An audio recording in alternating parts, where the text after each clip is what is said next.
I see Yahweh, Yahweh, Yahweh. We are live on Facebook. This is Holy Ghost Encounter.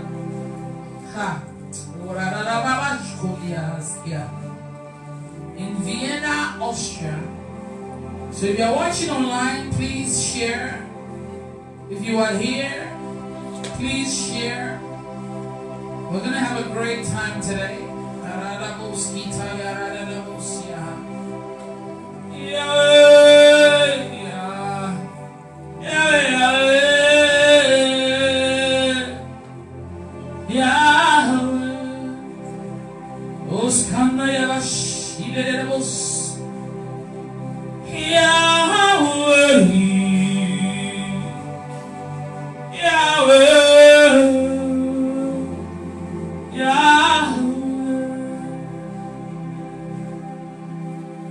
We call you Yahweh, Yahweh, Yahweh,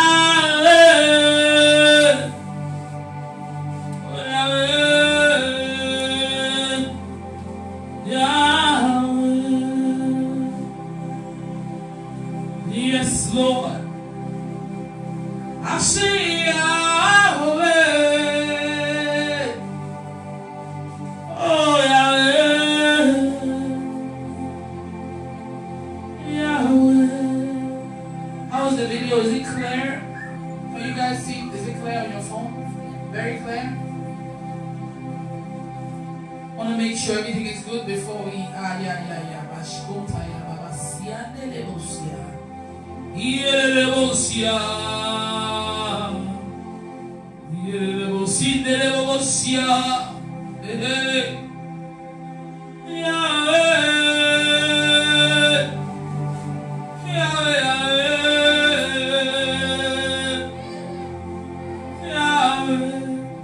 people, let's bring out the volume a little more.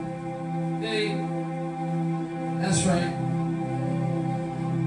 Yahweh, Yahweh, Yahweh, Yahweh. You see, the video is not clear, right? Yahweh, Yahweh, Yahweh, Yahweh, Yahweh. It looks clear on my phone.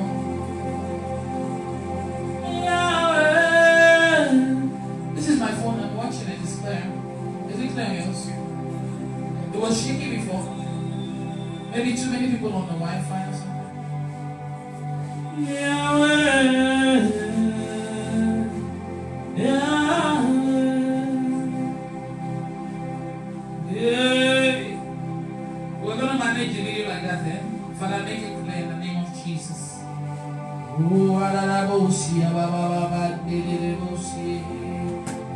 Oh, yes, Lord. Let's rise up on our feet, everybody.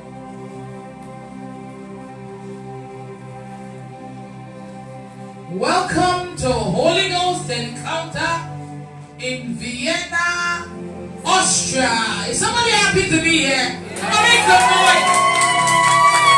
Make some noise.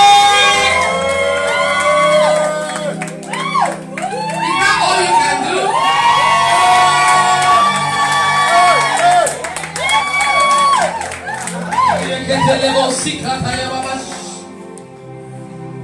This lady from London? Yes. Isn't that the lady from, yes. All of you from London? Just like that. Are you serious? Yes. You guys came? You say you must enjoy the last service. Something to me that the last service will be something, eh? There's something about the last one, eh? Wow. Let's just worship the Lord. Let's thank Him for this tour. I've been to how many countries? This is the 6th one. I went to Italy. I went to Germany, to Dublin, Ireland, to London, to Paris or France. And now I'm here. And tomorrow I'm going back to America for Festival of Fire. So today, we're just going to have a great time. So let's just thank God for a successful completion of this Europe tour. You are now a part of it, so just thank Him. Some of you came to other countries and you are here. Pray the Holy Ghost. Making it possible for me to come here. I kept announcing on the video that God wants me to come to Austria, but I don't know anybody here. But see, somehow we got to put it together. And people are actually here.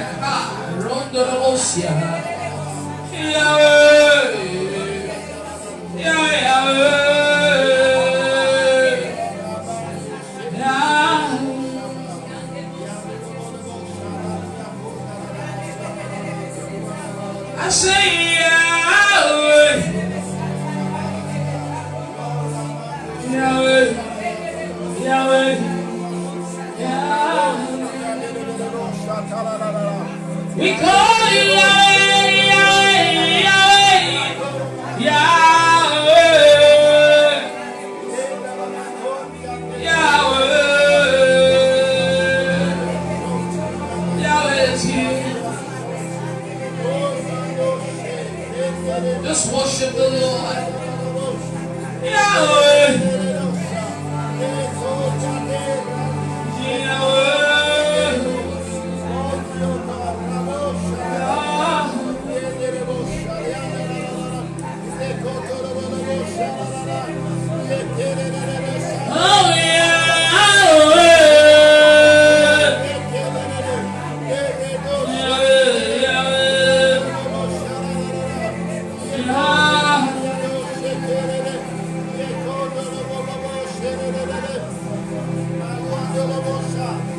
We bow down and we worship Yahweh.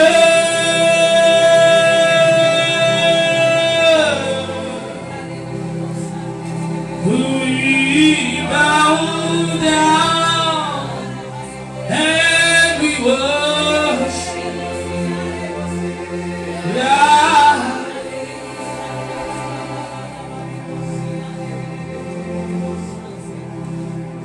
I say we bow down and we worship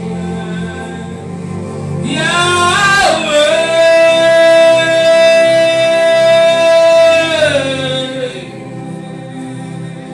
We bow down and we worship Yahweh.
Even the ones that are on their way to this place, let God bring them safely. The equipments, the people, the children, soak in the blood of Jesus. Everything will go smoothly.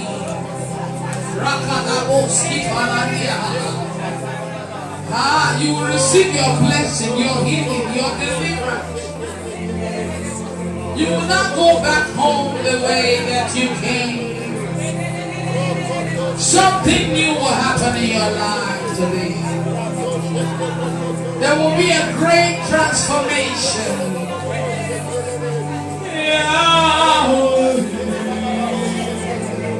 That's right, pray.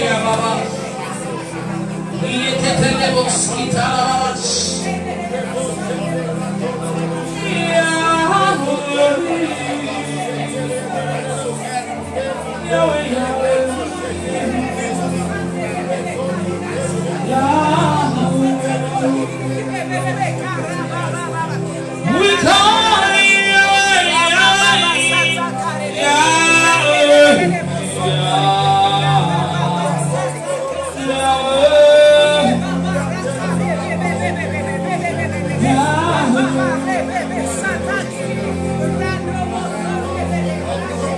Say, Lord, I want to decrease so you can increase in me.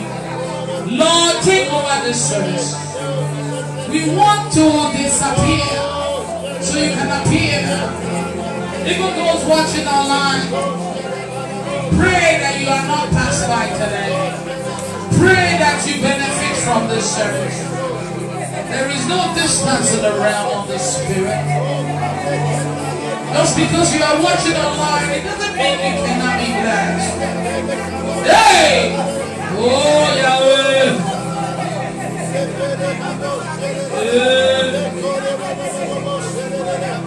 Oh,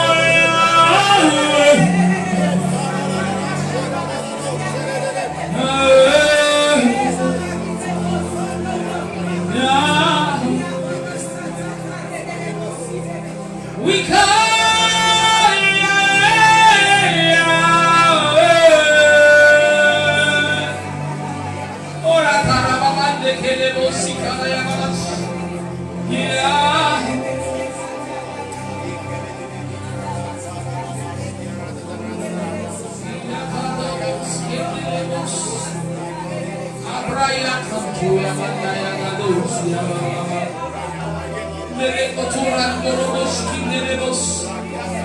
This is the final place I'm touching. Before going back home, what are your expectations? What are you expecting today? Some of you came from afar.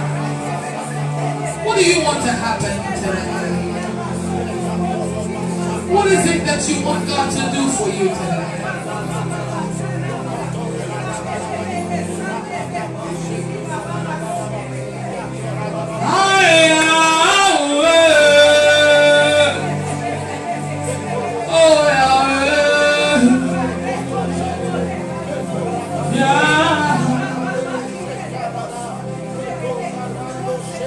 That's right. Do you need fresh fire? Do you need a fresh anointing? Do you need power? Do you want to be filled with the Holy Ghost? Do you want the love of God to fill your heart? Do you need direction? Do you need favor? Do you need a breakthrough? Do you need healing? Do you need deliverance? What is it that you are expecting to receive today? Do you want to discover your calling? Do you want to discover who you are in Christ? Do you want to hear the voice of God playing? What is it that you want to happen today? Oh, brother,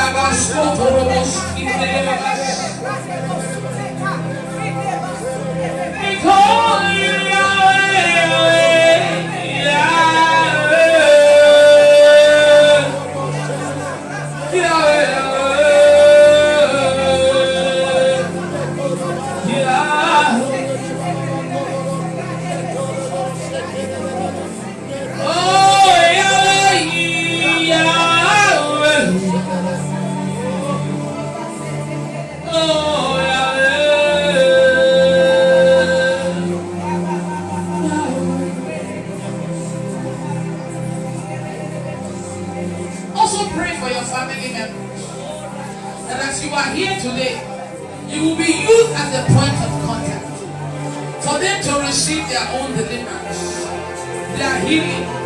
whatever it is that is troubling your family, you being here, it will break every curse, generational curse, anything affecting any member of your family, because you stepped into this place, you know that they will be located to maybe they didn't have money to come. Maybe they couldn't make it because they are far from here, but you are here. So Father, as I am here, I will be used as a point of contact for my family to be free. We can't keep suffering like that. People can't keep dying in the family like that. People cannot keep getting sick. Poverty will be erased from my family name. Because I came here today, I believe there shall be deliverance for the whole family members. Your husband, your wife, your children, your auntie, your uncle, your sisters, your brothers. Maybe some of them don't believe in God. Your prayer will be for them to begin to love God. Intercede on their behalf. If you have to mention their name, mention their name. Something will happen at the end of this program. That one that has refused to go to church to serve God because of your prayer here. Before you know, they want to repent. They will not know that somebody was praying for them here. That's one that the devil has already marked for destruction. If you put them in prayer right now, God will save them.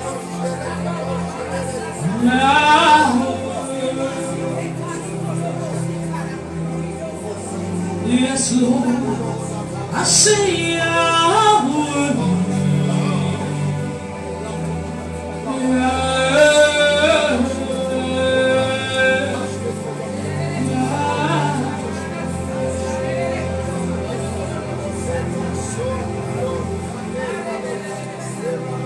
Hallelujah. Father, we love you. That's why we are here.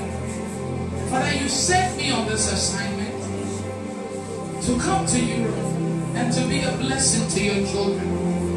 I have been here for almost 4 weeks and some days.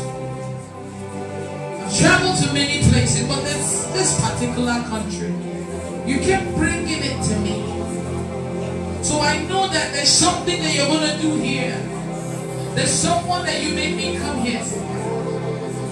I pray that whatever you have planned, Lord, it will go smoothly today. In the name of Jesus. No one will live here the same. You will touch every single one of them, even the children. In the name of Jesus. There shall be no distraction. Nothing will make this program stop. It will go smoothly in the name of Jesus. Even though that are watching online, you will touch them as well. In the name of Jesus. People that are lost will be found today. In the name of Jesus. Those that are sick will be healed today. Those that need to be delivered will be free today. In the name of Jesus.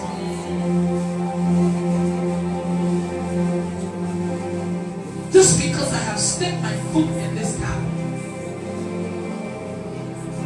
the people of this town will be blessed.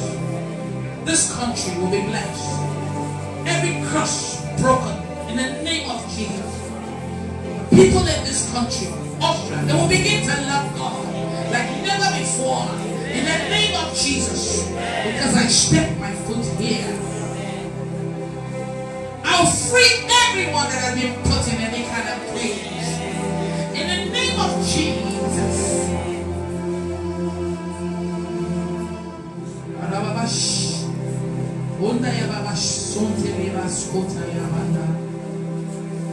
Father, take over the service. I never know how it will go. I just come and yield myself to you, and you just do what you do. So here I am again, Lord, your humble servant.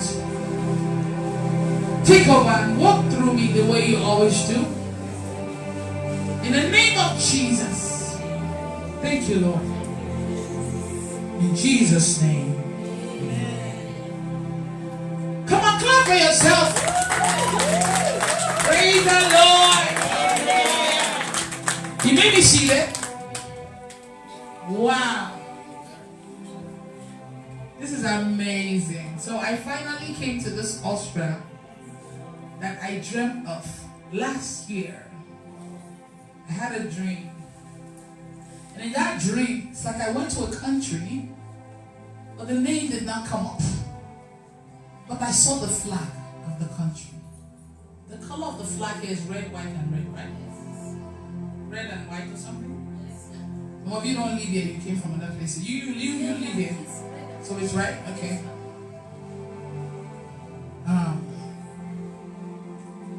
Ricky, one picture is enough. Leave the camera here to do our job. I told you today is a chilling day. We are all resting. We have worked so hard. So today, all of us will enjoy ourselves. Is it hot? I feel fire coming from here. Is it me or is it just hot? Is this place hot? It's like somebody's burning fire here. Come and stand there and see somebody. Stanley don't want to stand there. You feel fire. He said that whenever he's around me, he feels fire coming out of me. But right here, like there's fire. Do you feel anything here? It's not hot. It's like somebody's just pouring fire. No, it's like. That means today there will be so much fire. We are ready for the fire. Hallelujah. Wow. Do you know we're actually starting early? I flew from Paris today. Hi, this light is entering my eyes. Can you like move your hand? Thank you. No, don't turn it off. Maybe put it, just remove it from my eyes. You don't have to turn it off because I think it works with it's causing the light up there. Does it show on the video? It's not really showing. Okay, they have other ones. Okay. It's a nice bright. The video is bright, right? Let me see. Online folks, is the video and the sound good enough? I just want to make sure you guys are hearing everything. The video clear? Is it bright? Okay, and the sound? Okay, sound very good. Sound very good. Alright, great. Wow.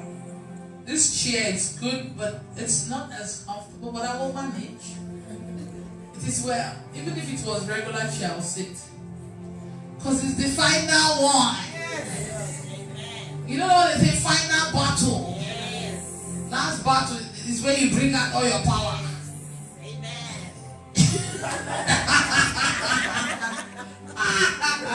So I already started giving the dresses because we are not so many. I gave the choir, show the choir. Somebody clap for our choir. Come on, choir ladies. Even the man is a choir. Show him too. I came and I saw them practicing. I said, is this the choir? They started laughing. She said she recruited 3 of them. That it's not like they came to join choir, but she recruited them. So when they were singing now, they were practicing. We now heard something. Oh, I say, hey, another oh. You guys remember when they did oh in France? That's when they forgot the song. So I'm praying that today it doesn't happen. Come on, sit down, choir. The ladies that just came. Where are the ladies that came from London? Stand up, let us appreciate you guys. 4 of you came from London. You were at the program in London, but you still came. How far is that from here? 2-hour flights. 2-hour flight. Wow. What is making? Wait, do we have another cordless mic? I need to ask them a question. Nico. There's another cordless mic. Hallelujah. You can. Come on, help us turn it on. Where's the guy? Good. I want to hear them. You have to tell us.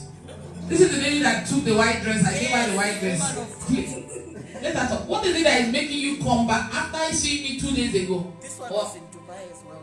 Put it close to your mouth. It's the anointing, the fire. There's something, and I'm not getting enough. I still want more. She said she wants more. How about you, sweetie? Tell us why you keep coming. I came to London. I've been following you on Facebook for a long time. Then I came to London. When I came to London, my life changed. Wow. On the first night, the way I slept, I've never slept like that before in my entire God. life. And since even when I go to bed, you know, we got these dresses. I put mine under my pillow, and last night I just dreamt like I was in this service. Wow. It was just throughout, and I had the deliverance of my blood pressure. I've been checking my blood pressure every hour, and from very high on medication, it's just stable, which scares me. Wow. You're one of a kind, brother. Wow. Praise the One Lord. of a kind. Hallelujah. Yes. You to tell us, everybody had their reason. Yeah, I also was in the London one, and I started watching you since the Dubai. Dubai program. Yes, yeah. Since then, I've been following you, and then after the London one, when you say that some people not receive what you want now, but as you go home or when you sleep or whatever, you get what you want. So when I got home as well, I just continued following you when we were in France and listening to that. And then when it went time for prayer, I also got into prayer with you. I had an experience that I've never had ever before. I had so burning all over my body, Fire. and on my legs, and I sweated like I've never sweated before. Wow. I had stuff coming out of my nose, and I was like, I've never had this before. I really need more of it. So you see, you need to buy a flight ticket and come. My God, are you guys online hearing it? Come on, lady, that's the four. You guys all came together. Yes. 4 of you. I think you guys were telling me at the program that you will come. Yes. Now, go ahead, tell me why you came back again. Oh, yeah. Put it close to your mouth. I've been following you since 2017, when that little one would even have your laugh. His first laugh sounded like yours. Your baby, how old is he now? He's now 2 years old. Wow. So everyone was like, where did you get this laugh? I said, I've been following this woman. Then He's laughing like me. they all started watching you. Wow. I've been watching you from there. Oh, you started watching Yeah, and then you invited all of them. Yes. Wow, that's awesome. So when we came to London, it was just the anointing, the power. It was just too much. The grace of God, the way I was praying, I Wow. prayed new tongues. I felt different. And the Friday night when I went home, I dreamt. As I woke up and I was just filled with the presence of God. I was vibrating, and I could hear God saying, "Pray." And then I was like, "I'm tired." And then I heard you say, "Obey." You know, obey. You heard my voice. I heard your voice. And I'm telling you your household. It happened 3 times. Wow. And I was like, I woke up, I got down on my knees and I prayed. And then I slept again, it happened again. And last night, I wore my dress to sleep. And I dreamt that the power, the anointing, it was like it burst out of you. Whoa! Hallelujah. Yes. So these dresses, you guys know me. You're going to get another one here now. Who else has been to any other one?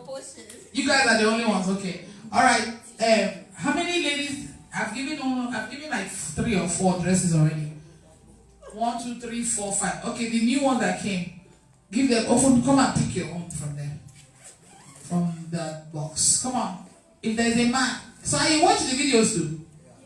Okay, we'll give you a t-shirt. Which size do you wear? Extra? Okay. Show them.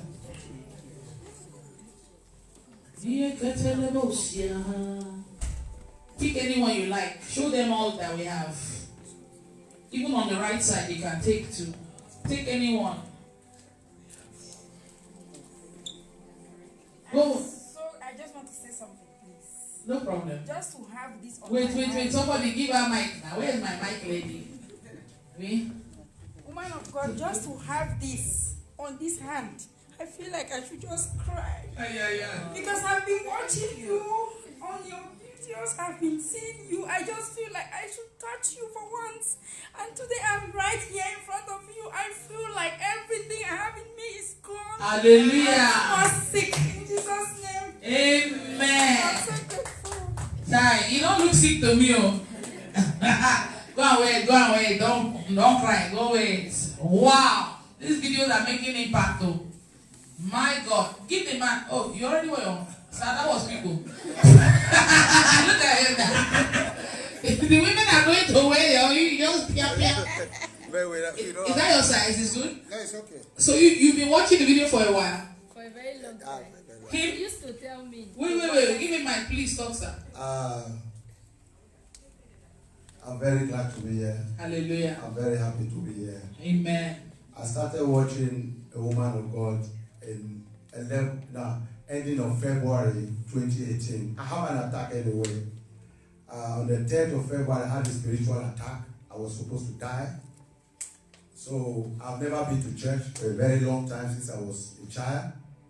So I don't know which church I have to go. I don't even know how to read the Bible.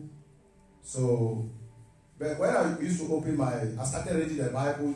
I'm managing. I have a friend who is the pastor of Christ Embassy, gave me some scriptures to be reading. So I came to the woman. The woman was coming to my profile every time. I said, "Which is this?" I was coming to his profile. So I pressed it. When I pressed it, the way she was preaching, I like it. Amen. And since I cannot walk, I cannot move. I was only on bed. There were things moving from my head. The devil wanted to give me a heart attack. My God. So on the 21st of April to the 22nd,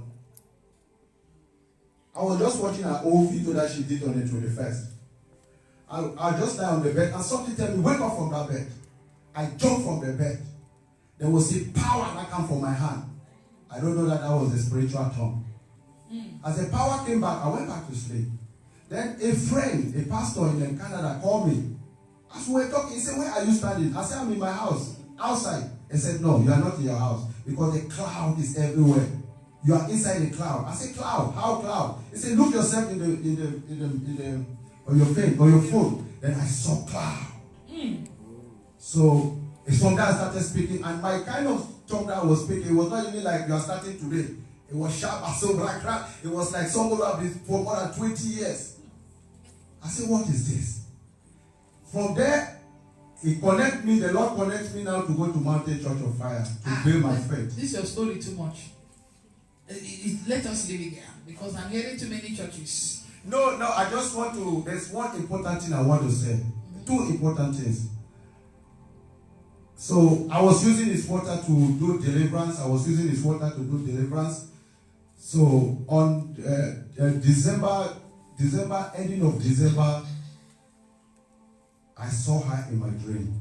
It was not even like a dream, it was like a vision. Because I just lied down in the seconds and I saw her. She can say, "Open your mouth." I opened my mouth. She blew her breath inside me. Man, anybody who was there in that house would fall. There was a power that came from me. Then Jesus Christ came to me and said, "You are my chosen son." He said, from there, my spiritual eyes opened. I started seeing visions. I started my prophetic eyes open. Then after that, the Lord came to me. He said, "You know you're my prophet. I choose you." And all this happened from watching the video. As I'm watching the video. 2 days ago, on Sunday, as I watched the video, I was following her. All your programs are following you anyway. I mean, for the Europe tour. All your programs are following, even the one in everyone I follow. Okay. From the time I discovered that I have my spiritual tongue from you. Okay. So I started following you all the while. So 2 days ago, is that I know that you are coming for me. Hey. So I went to his house. To this lady's house? Yes, to this lady's, my sister. We came together as my friend. Okay. So I went to his house. I was feeling so tired. I said, "I'm going to the house." He said, "Okay, you can go." When I reached to the house, immediately I slept. It was like watching a football match. The ball went out and came in. I said, "Which kind of ball is that?" I saw a light from heaven. There was a big light that came from heaven. Then there was a big eye. Then you were saying, somebody was telling you, "Look at somebody that says a drunkard. Look at the way he's preaching." You were telling them that no, it is coming. It is coming. It is coming. Then the Lord now appeared. The Lord appeared to me. And then the old Bible was reading. The old Bible was passing in front of me. Then I know that this day was for me. So you knew you had to be at this program. I know that. Somebody clap for Jesus. So I want to thank you. I want to thank you for your grace.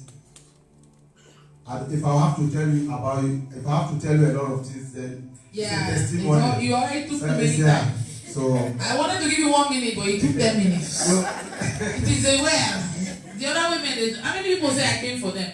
I was asking, I said, who did I come for? I don't know if you raise hand. So you have to receive it. And when you receive it, which means that the thing is for you. it is well. If you say you don't receive it, then the thing will get back. So thank you very much. God bless you. And I will continue to follow you. I will honor you. Thank you Bless so you. much. It is well with you. Follow Jesus. Oh. Follow Jesus. It is well. God bless you. Well, we're starting.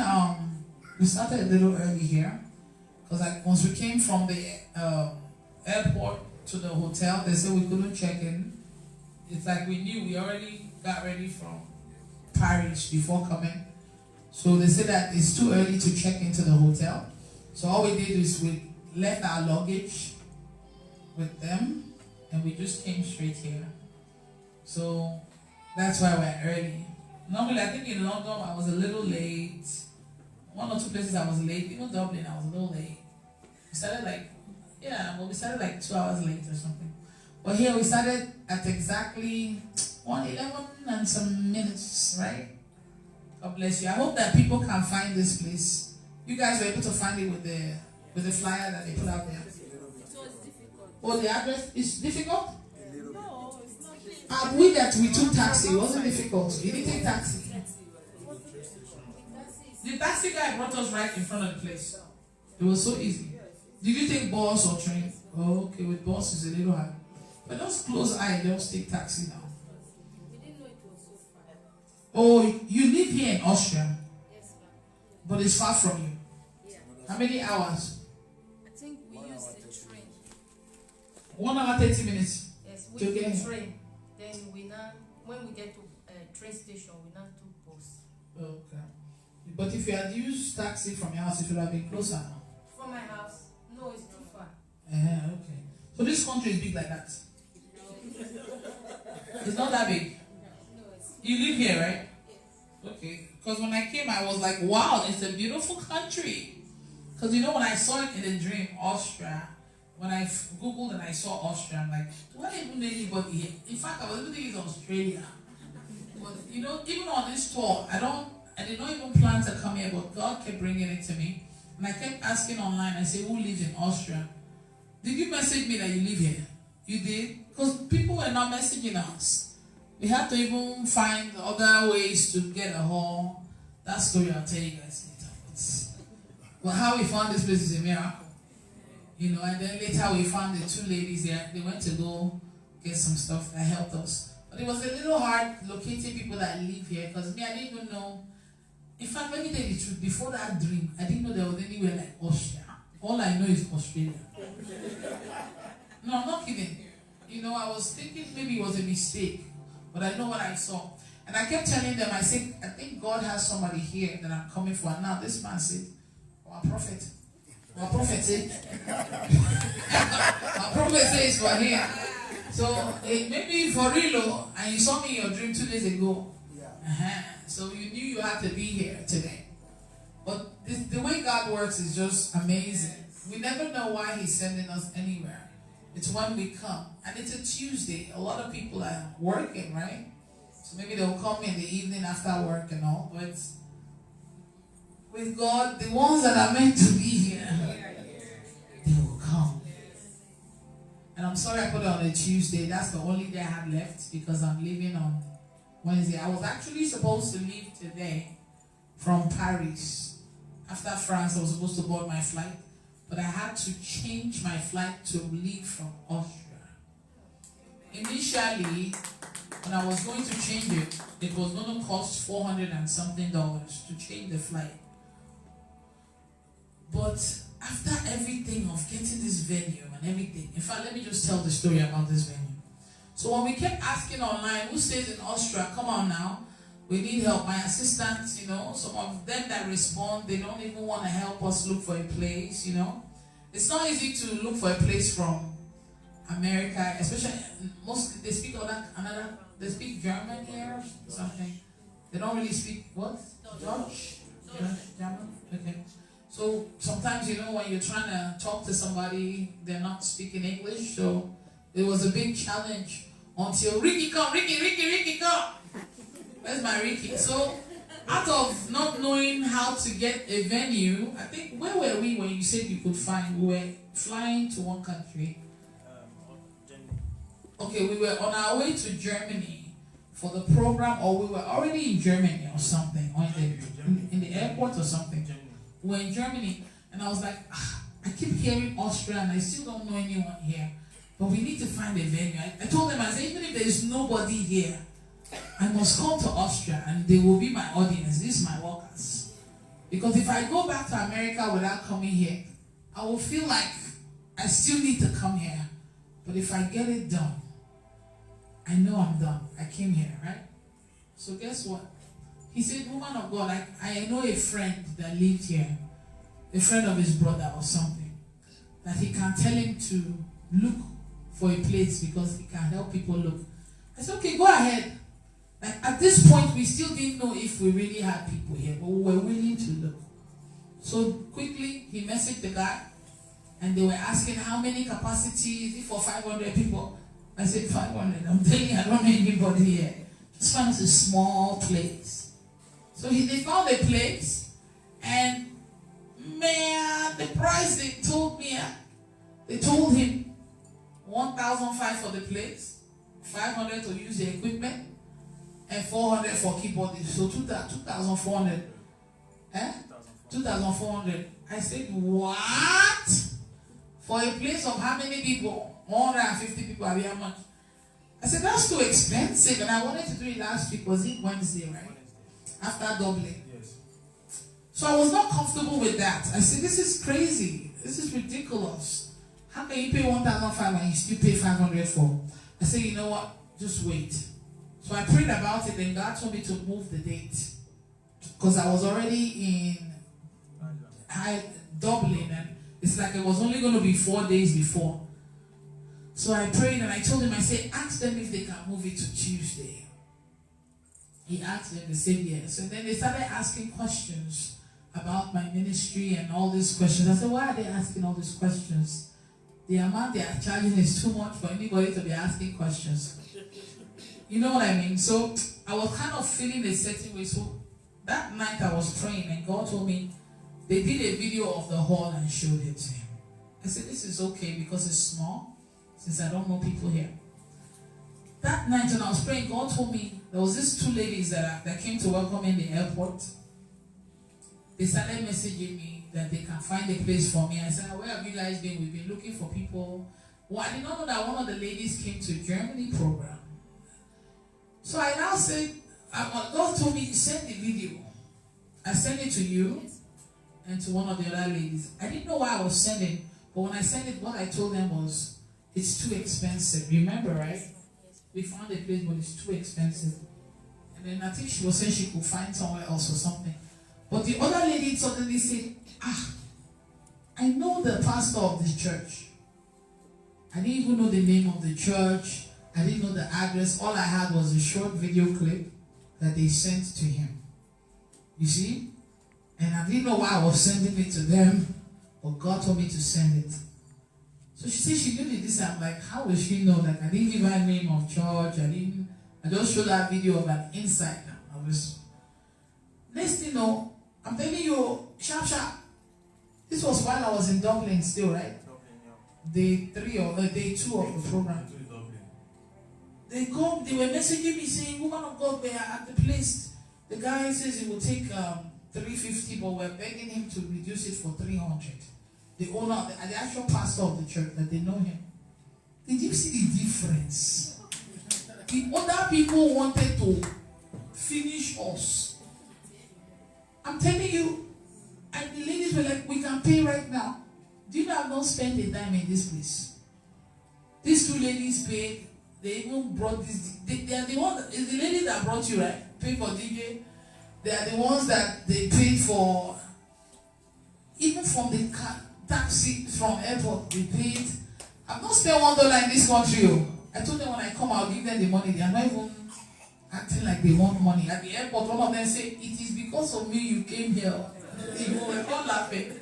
She said, my sister came to Germany, but me, I couldn't come because I have the kids and I have prayed. I said, Lord, bring her here. I must come. Were you guys not there when she was saying it? I said, she said, no, it's a woman of God. It is me. It is me. And she had two kids, right? Or something. She's going to come back soon. That's how we left the hands of 2,400 to 300. That I have not even paid a dime till now. I've not spent €1 in this country. Do you see what I'm saying? Even the keyboardist, I brought him from Dublin and London and here. Because I was telling them, I said, I don't even need keyboardists. You know, like, it's like they were just trying to, they didn't care if it was a church. And I don't think that's what the owner even told them. You know how maybe the owner told them? They added, maybe the owner told them the 300 that he gave these people.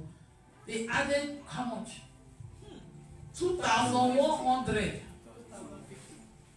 Because it's three. They gave me 2,004 now. Yeah, so it's 350. So they added 2,050. Then they paid 300. 2,001. But you see how it is. But you know what? They started getting mad, saying they were angry at this my guy here. They didn't go to work. They didn't go to work. They were going around looking for venue, and now they were disappointed that we found out their secret, right? So I said, okay, at least for making the video and sending, it's the video that helped us. So for that sake, I gave him $200, then euro, to settle them. I'm not supposed to, but you know, as far if that video didn't come, maybe the girl will not know to come to this place to ask. And this place is just good. Network is good, sound is good. They didn't charge us to use their equipment to. Those people added that one. I'm telling you. Cleaning. They say cleaning. They added. I'm telling you. Okay, remove the cleaning. I will do the cleaning. I prayed to God. I said, Father, you are the one telling me to come to this country. Why are these people doing like this? Why is it so expensive? One small place like this. But God made it in a way that I have not spent nothing, and I'm here now. Somebody clap for my Jesus. I've not spent a dime. I was even surprised they brought a DJ. DJ, come now, let's shout. Come on. I beg, show the DJ. The DJ we recruited him. He's now one of us. God bless you. I said, why did they bring DJ now? The church already has sound system. Because normally we get DJ when we get a plain hall. So the DJ can bring their speakers. The girls have prepared.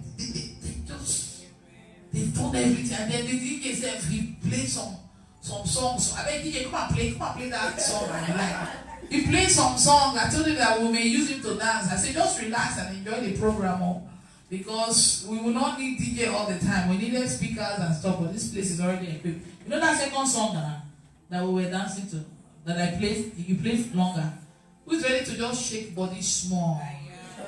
We have a long day. And today, I told them, I said, today is our grand finale. Everybody enjoy. Even Ricky dance. Mr. Stanley dance.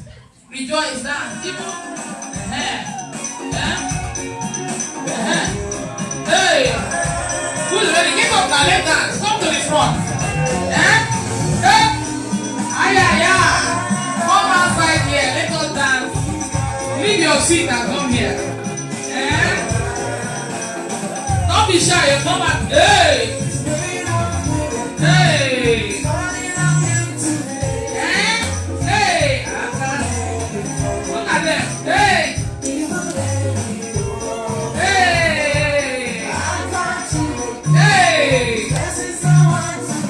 That's right. Hey.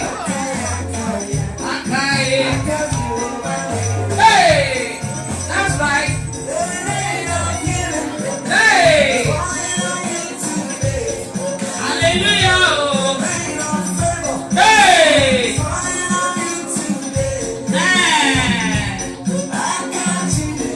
Yes, Lord.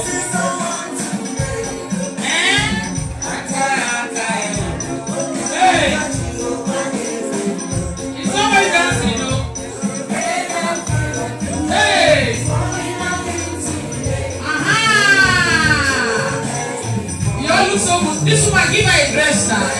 You don't give that woman a dress. Hey.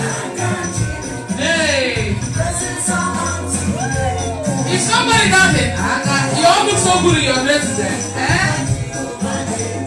Ricky, hey, look at Ricky. Hey! Hey! I say enjoy yourself. Mr. Stanley, come and dance for us. Hey! Mr. Stanley and I. Is that all? Is that it? Hey! Yes, so. Hey! Hey! Hey! Yes, so. Not like that, so. Yeah? Hey!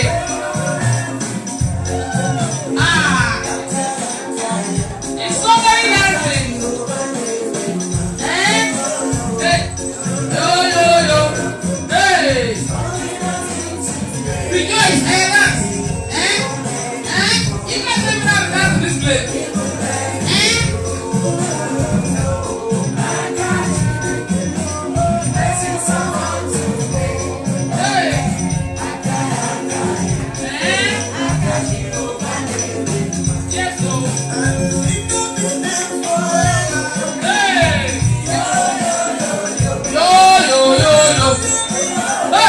This man can dance. Why are you hiding? I am showing that.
That's right. Hey! Yo! Hey, look at my leader. Hey! My leader, don't beg. Enjoy yourself, I beg. You have tried. It's not easy. Who is the best dancer here? I'm giving money now. I'm giving money. I'm giving money now.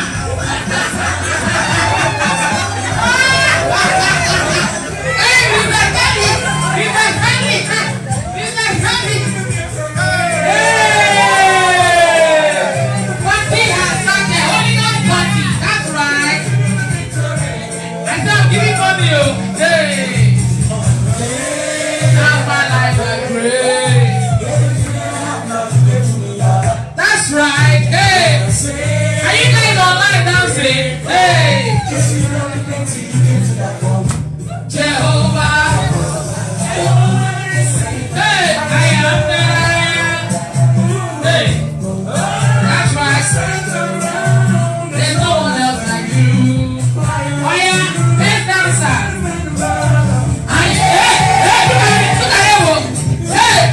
Hey!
Who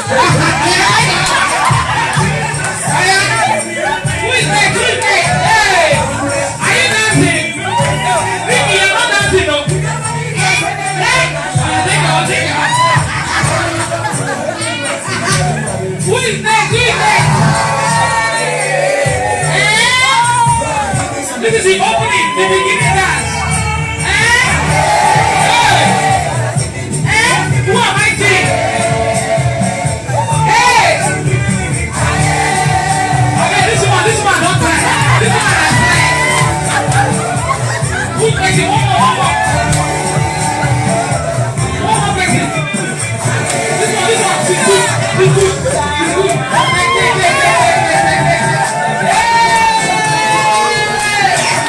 Hey! I like this one. I still have more money. Bring it out now. Now you be Hey! Hey! There is something about your neighbor. Hey! Hey! Who did I not give money yet? If I something dancing, I have fun. We are opening up with money dancing. Okay, since some people are dancing, let me get more money.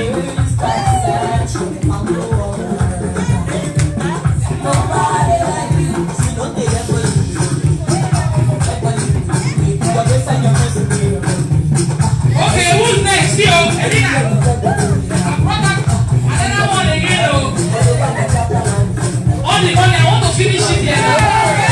Hey, hey, who have I not given? Let me dance. Let me see. God, I think this is the end of the song. Let's open the door ourselves. Hey, I am my this man, come and take. This is my money follow. That's right. Who is remaining? Who has not got the money? Who is dancing? Are you dancing? That's no problem. You are not jumping, no. Hey.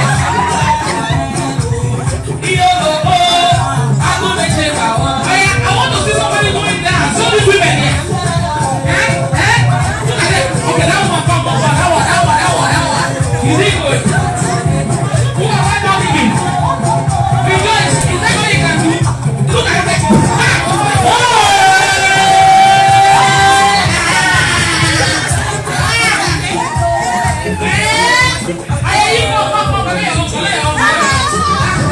Who is the man? Who's the man here?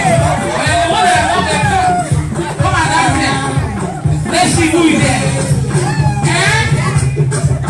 This one. Oh, yeah.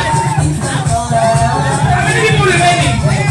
You are not dancing. Come here. Let me see you. Are you showing them? This man, fire dance. You're coming on WhatsApp. Hey, look at this one. Hey, this is also. Hey, who is remaining? Only 2 remaining. Oh, yeah. I'm ready.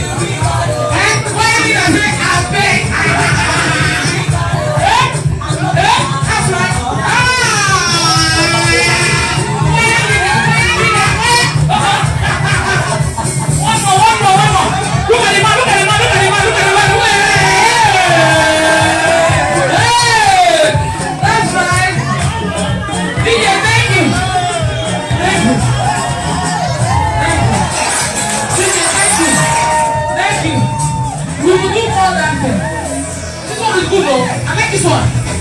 I like this one. Bring out this money. Come and dance to this one, guys. Increase it. Hey. It's not loud enough. Yes. Oh yeah. Hey. Are you dancing? Hey. Everybody, where's your money? Look at that. Ricky, are you taking a picture of them?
see who can dance out of 4 of you. Oh yeah. That's what you get for coming early. Oh yeah. Are you dancing? Is that all you can do? Is that all you can do?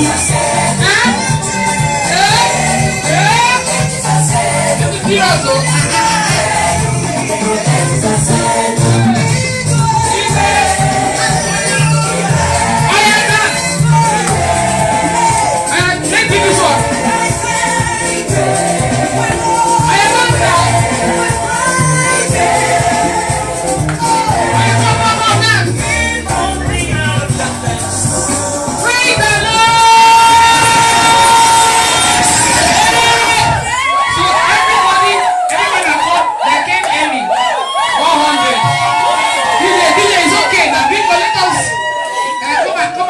Picture of all of them. Show your money. Show your money. Ricky, should they face here like this? Everybody show. DJ, come on. DJ, come on. Take wait. DJ, wait. You come and take your own. For playing good song. I am show DJ. Take your own. I am stand enter that picture. Be in the middle. You're a man.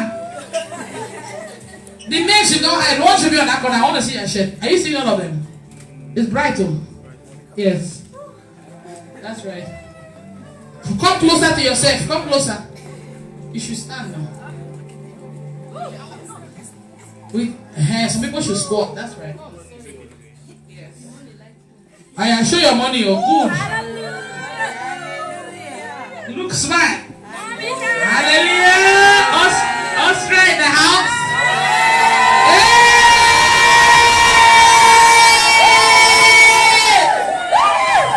Now that's how you start a program. Come on, clap for Jesus.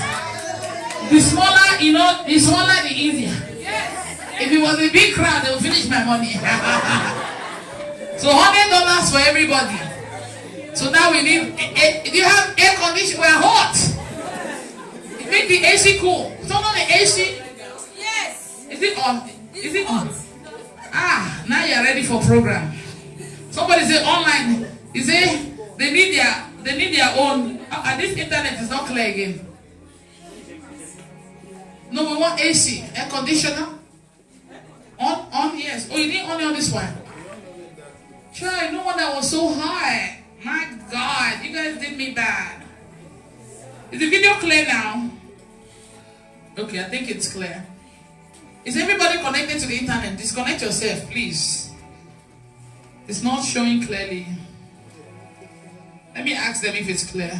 It's like it's doing wavy, like what they did in Italy, right? Tell us if the video is clear. Hi, so hot. Do you have a fan or something? It's like fire is coming from here. I don't feel any AC here. So all this while you guys didn't tell them to on it for me? Yeah. And we just dance finish. Okay, it's clear again. I guess it's clear, right? You guys can see. Okay, they say it's clear. Some people say it's blurry. Some people say it's clear. You know these online people, eh? Let us manage it like that. At least you can see us. AC on now? Air condition on? Okay, thank you. You speak French? Je m'appelle? Comment tu t'appelles? That's what I did I did it in France. Singapore. When we used to go to the club, we used to dance to that song by a willow, right? That's the only thing we know. Please, the fan, I hope the sound will not affect the video. Okay. If it's on, just put on the... I think I feel something like cold coming up. You feel it? Oh, I feel it. I feel cold now. Please, I'm going to need AC. I'm always hot. Thank you, guys. Plus, this DJ has made us dance more. Oh, yeah. But the thing is the sound entering the video? We hear it, right? Try. Elena is the only one that didn't give money. Come on now. You know you're my girl. Thank you, Jesus. Hallelujah.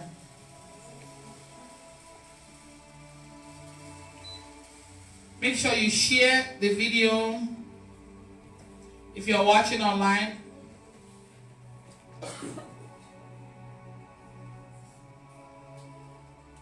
Oh, yes, Lord. It is well. God bless you guys for coming early. Somebody said, one of the girls that picked me up, she said she had to walk yesterday to switch her shift for today. Because it's a weekday now, it's a Tuesday. You know? So God bless you guys for working, switching your shift, taking off, just to come. You know me, I can just pick any day I like. I can pick Monday, Tuesday, Wednesday, Thursday, Friday, and people will still show up. Come on, clap for Jesus. It's grace. It's not easy. I was going to give you guys a weekend, but I didn't have any weekend for Austria. I already gave it to Germany, Dublin, Italy, and London. London was awesome. Hey, come on and clap for Jesus for London. It was so crowded. So many people came, and I announced London like when I was in Italy. So it's not like we planned it way before. But apparently we have so many people following this ministry in UK, and it was just, they were hungry for this. They've been wanting this. I even announced once that I was probably going to do my birthday. I am considering doing it, you know, and they were all happy. I said I may. I did not say I will.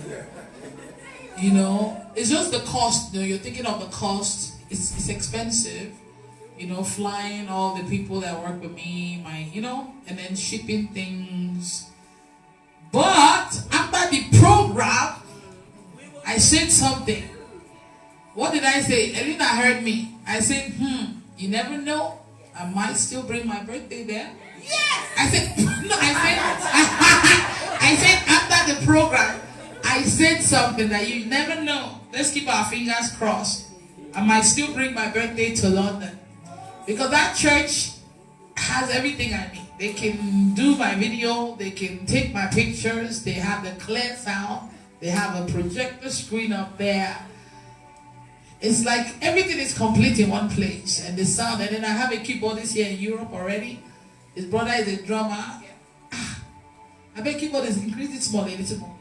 I'm sad, so I'm really praying about it. So London people, I mean UK people, in fact, let me even see their comments online now. Pray very hard though, because I just may change my mind and bring it. The people in America, they'll say, no. The thing is, I've done it twice in America already. You know, but after that day, I could see this hunger in them. They really wanted this. They were hungry for this. Right? You could tell, right? The energy was just good. So pray guys, pray. This is September 28, 29, and 30th. It might still come to London. It might, because the venue that we found in Maryland is for 2,000 people, but I didn't like it because the lights are not bright enough. I wanted something bright so we don't have dark color videos. So we're looking for another venue. But this venue that I used for this program is just perfect. The stage. And they have been praying and fasting. So don't be surprised if you see the flyer and you see London. They'll be so happy. And you know my birthday is a 3 days program. It's the first day is all white. Second day is the red carpet night. Everybody looking like celebrity, paparazzis. And then Sunday is the long dresses day. Wow. But that hall will not be enough though. Because that place, they say the max it can take is 2005. And then, you know, I'll try to bring my bishop or my cousin. Hi! They're like, it's like I'm teasing you guys. The whole of Europe go there. Oh my God. It is well. Like I said, I might. Because you know in America, they see us a lot. Plus they're going to see us again this weekend at Festival of Fire. So they don't need us much. But you guys don't see us all the time. Don't you think so? They say, I'm trying to, you guys don't say, like I'm going to Bishop's program now. On Friday, Saturday, and Sunday, and then Monday we're doing one-on-one. So now somebody said, we want you to open your studio here. They are pushing it here. They are pushing it, you see. before they say I should come back now, it's studio opening. Before you know, they'll say, come and move here. It is well. I really enjoyed. In fact, let me just tell you, this tour has been so exciting. Italy, I enjoyed it so much. And there was a wow factor there where somebody proposed to somebody right after the prayer. Never has anyone proposed to anyone right after we pray for them to get married. You know, they've been together but for 1 year, but he never wants to propose. Meanwhile, at the program, he said something told him to get up and go buy a ring. She did not know he was going to buy a ring. She was like, where are you? What is this? And when I was praying, I said, if you want to get married, come pick a date. She picked a date in May. As she got up, he brought out the ring. You guys watch that, right? Yes. That thing was the day before she got her deliverance. He got his deliverance too. The next day, she got proposed to. The last day, she got anointed. And there were so many other touching stories of people, like somebody that had no money but came to the program. And God blessed him with everybody contributing money. Another one that didn't believe in me. Like, he was the same guy that didn't believe, right? Yes. And the Holy Spirit arrested him before. There were two guys that were making fun of me when I was doing what I did. So many things happened. We saw another one. We saw different kind of one. Even the choir leader got her own deliverance there. Look at that. That was the first place now. So a lot of people benefited from Italy, and also Italy was a trigger for people to make efforts to want to be at the other ones. Because when they saw how God moved mightily, the power came on me so strong, I went down on the floor. I couldn't get up.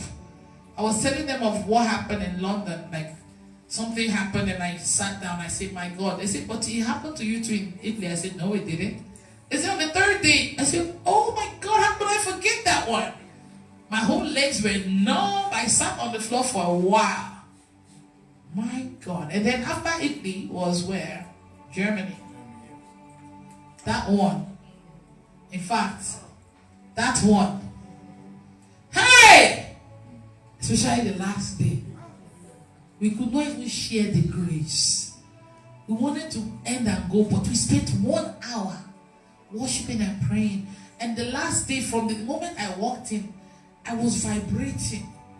So many people received the gift of tongues, deliverance. One lady with 2 failed kidneys got healed instantly, and her mother died of that. So many things happened. Even children were set free. You saw a lot of kids go. See, I'm just hearing that. A little girl spoke in tongues. Germany was awesome. It was crowded. Now, the only thing I didn't like about Germany is the noise. It's the place that I had the most noise. At some point at the back, it felt like there were a bunch of bees. How many of you were there? You heard it. It's like there was a market in the back. But when you go, you're not seeing anybody talking. Right? And then the children's room, oh my God. And then another thing they did I didn't like was when we were praying and being in the spirit, some of them were taking all the food, man. By the time we finished praying and we said, okay, everybody go get food. The ones that were praying did not even get enough food. All the people were carrying 5, 6, 7 food for their children. We were praying. I actually saw boxes piling up. But I was in the spirit praying, you know. So that one, I bought food for them, but not everybody got to eat for the 2 days. But for Italy, I bought food for them for 2 days, and they all ate. They were all full. And then the next one was where? Dublin. Dublin was awesome. Even the second day was wonderful. A lot of people got free. One lady that keeps testifying about her losing weight, she came to the London one. And then one lady that came with what? Crutches. And she sang, she joined the choir. She couldn't stand to do practice. She sat down. But at the end, she was healed. You guys saw her running, jumping, dancing. Hey, come on for Jesus. I'm just mentioning a few. I'm not mentioning everything that happened. Because there are so many testimonies coming from this program. I really love Dublin. It was perfect. It was great. And then the woman of God that helped me do the runaround, I went to her fellowship. And that was also powerful there. when I finished that one, that was when God told me that my assignment there was completed. So going to our fellowship was part of my reason in Dublin. And then after that was where? London. Is that? Yes. There was one before Italy, Germany, Dublin. Okay, London. You guys saw the man that came with the earring head. He actually said, I am deaf on both ears. Can't hear. But he heard. When we removed the thing and prayed, he said, Jesus. He said, I can hear you. I don't need it anymore. And the woman that was pregnant for 3 years, she's supposed to have a baby on Tuesday. Is that what I told you? Today. So I need to find out from her. That baby needs to come out. The prophet that they put in the back of her, whatever. And then so many other things. People that were, so many things. London was unique because God told me to tell them to come tell me their sickness. I think for almost an hour or two I was doing that. 2 hours. It was very unique. I've never really done that before. Everywhere is different. Like today, look at how we started. And I gave you money. It's not like you dance too much. Some of you didn't even know how to dance. Really. I'm just saying. Yeah. Some of you did not even know how to dance. Who would have told you that you're coming here to collect $100? Exactly. You never know what to expect. But this is the holy. This is what we call Holy Ghost. We move as the Spirit moves. You understand? Look at DJ now. DJ 2 has collected $100 for doing his job. Why would he not love God now? This is a surprise, you know. And so far here, I'm loving it. I don't know, maybe because it's the last place. I'm so relaxed. The hotel we went to, beautiful, very nice, clean, nice. See, when I was here in Austria, I thought it was one smelly place. But it's so beautiful. When we were in the hotel lobby, I saw 2 horses. They were riding horses. I said, hey, I want to ride horse. I have not done anything since I came to this Europe. I said, so Elena, I think Elena was running out to go stop them. I said, what would you tell them? That the woman of God want to ride a horse. There has to be a way they do it. And before you know it, it started raining. I said, child, so if I was on this horse, this rain will follow me. But it was so cool seeing the horse on the street. You know, like I see this in the movies, but I've never seen it. Is this how it is here? So many, every day. So if I wanted to ride, I can just stop them. And they will charge me. Yeah? You pay, and then they will drive for a long ride. No, I don't want around. I just want one place to just take picture. Because I don't know where they're taking me to. I just want to take picture that I've climbed this horse here before. But it's so beautiful. I'm so impressed. I'm like, wow, I keep hearing Austria. You know, I never even looked up the town online to see how it looks. But it's beautiful, it's clean. Come on, clap for yourself. These people that live here. It's beautiful. If you're watching online, you need to visit this country. All of us, we like it. All of us. And the hotel is nice. Even though we've not entered the rooms. The lobby, they're so nice, friendly. The place that they were not really friendly was in Italy. When we came in the airport, we had all this luggage. Nobody wanted to help us. They were so mean to us in that place. But they don't even speak English and all that. But it is well. We went to the hard ones and we ended with a nice one. So that we can have a good memory and a good impression. That's right. We've been to so many places. But overall though, God has moved mightily. In France, Paris was my hardest one. Up till 5 days to the program, I had no venue. Have you seen this kind of thing before? I saw a comment that a lady left on the video. She said, oh my God, me and my mother, we are crying right now because we've been waiting for the woman of God to announce the venue, not knowing that she's already here. Like we've been planning to come to this thing.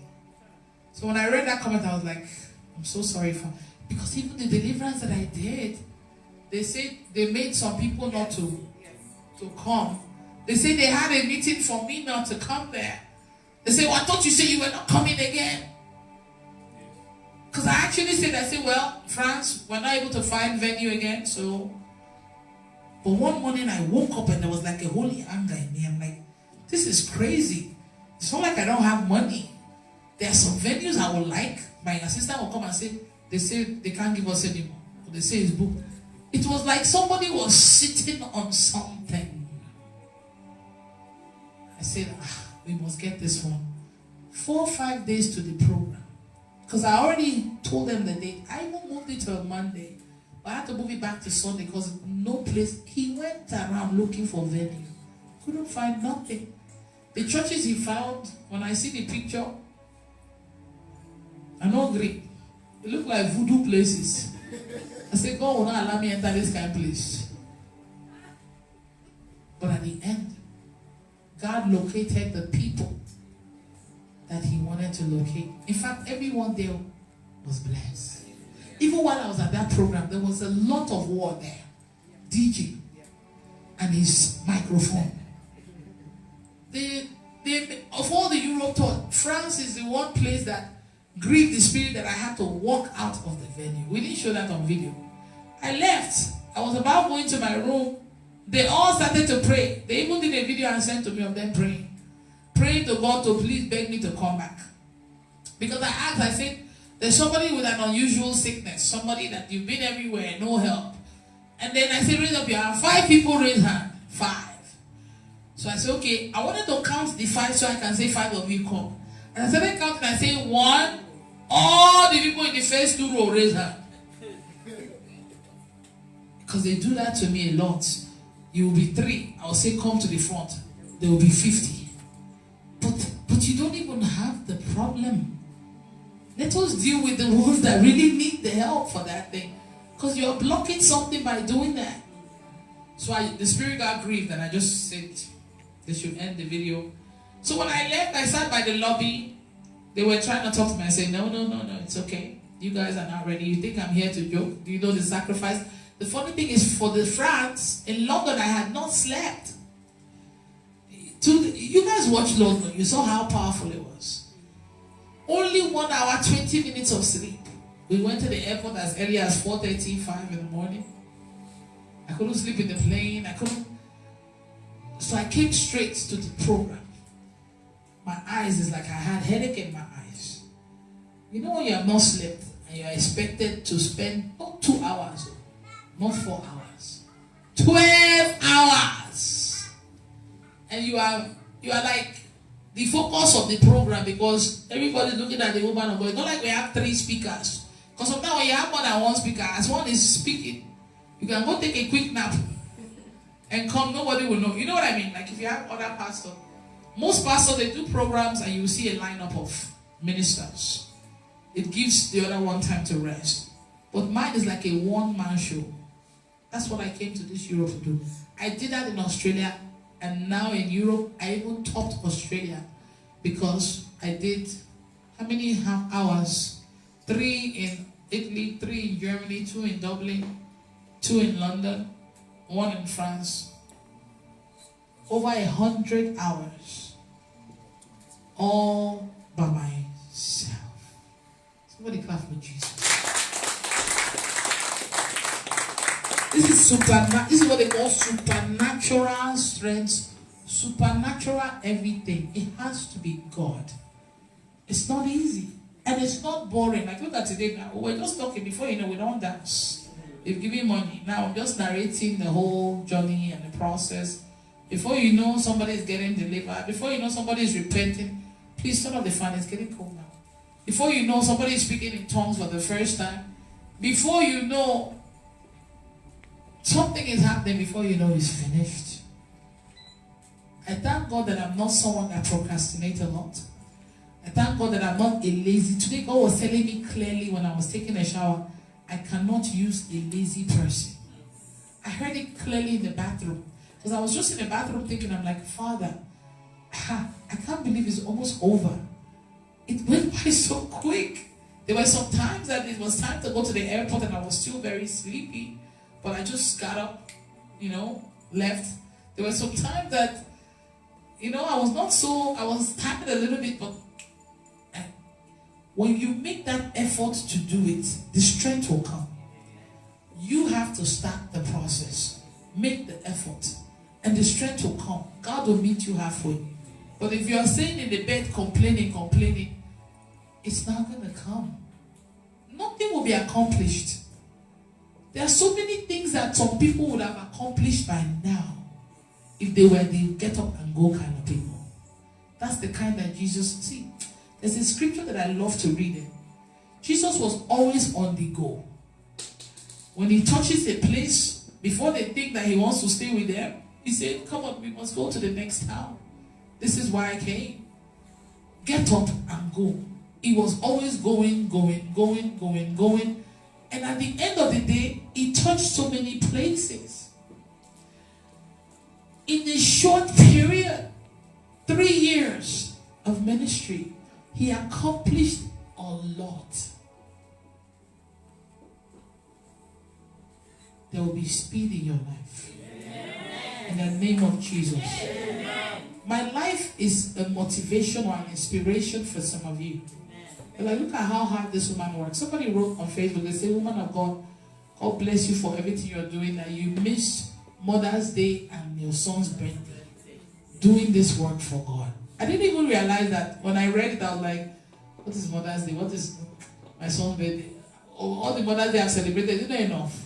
My son's birthday, another one will come. Like, those things there, I love that it happens, but they are not a do or die thing. This is a do or die thing for me. Do you understand what I mean? Like, they're just celebration of something. Like my birthday that I'm talking about, it's not even celebrating me. It's all about Jesus also. It's the same thing like Holy Ghost encounter. It's just that instead of me celebrating the club like I used to for so many years, now I'm doing it in a big way to the glory of God. Do you see what I'm saying? But those things don't move me. Mother, father, all those things don't move me. They've done their part. I love them. But the ultimate is obeying God and doing his will. There was one time that Jesus Christ was preaching, like in a Holy Ghost encounter program, like this, right? And while he was preaching, some people came to him and they said, oh, your mother, bring out the volume a little more. I don't know why this keyboard today, I'm not feeling it. It's too low. Are you guys hearing it? Can you hear it now? Is it good enough now? For some of you? Let's see. I want to read that scripture. Hey. My mother knows me very well. Me, I'm just different. I have totally given myself to God. I love people, but nobody can hinder me from doing the work of my Father. Do you understand? Because on that day, when he asked me, how did you use all these gifts? What did you do here? Did you do what? Well, I was with my mother and, my husband. Your husband. Okay. I want to read Matthew 12 from verse 48. So that it will not be like I'm just talking. I talk scriptures most times, but it's good to show it to you guys so you can see it. Matthew 12, 48 and 46 to 50.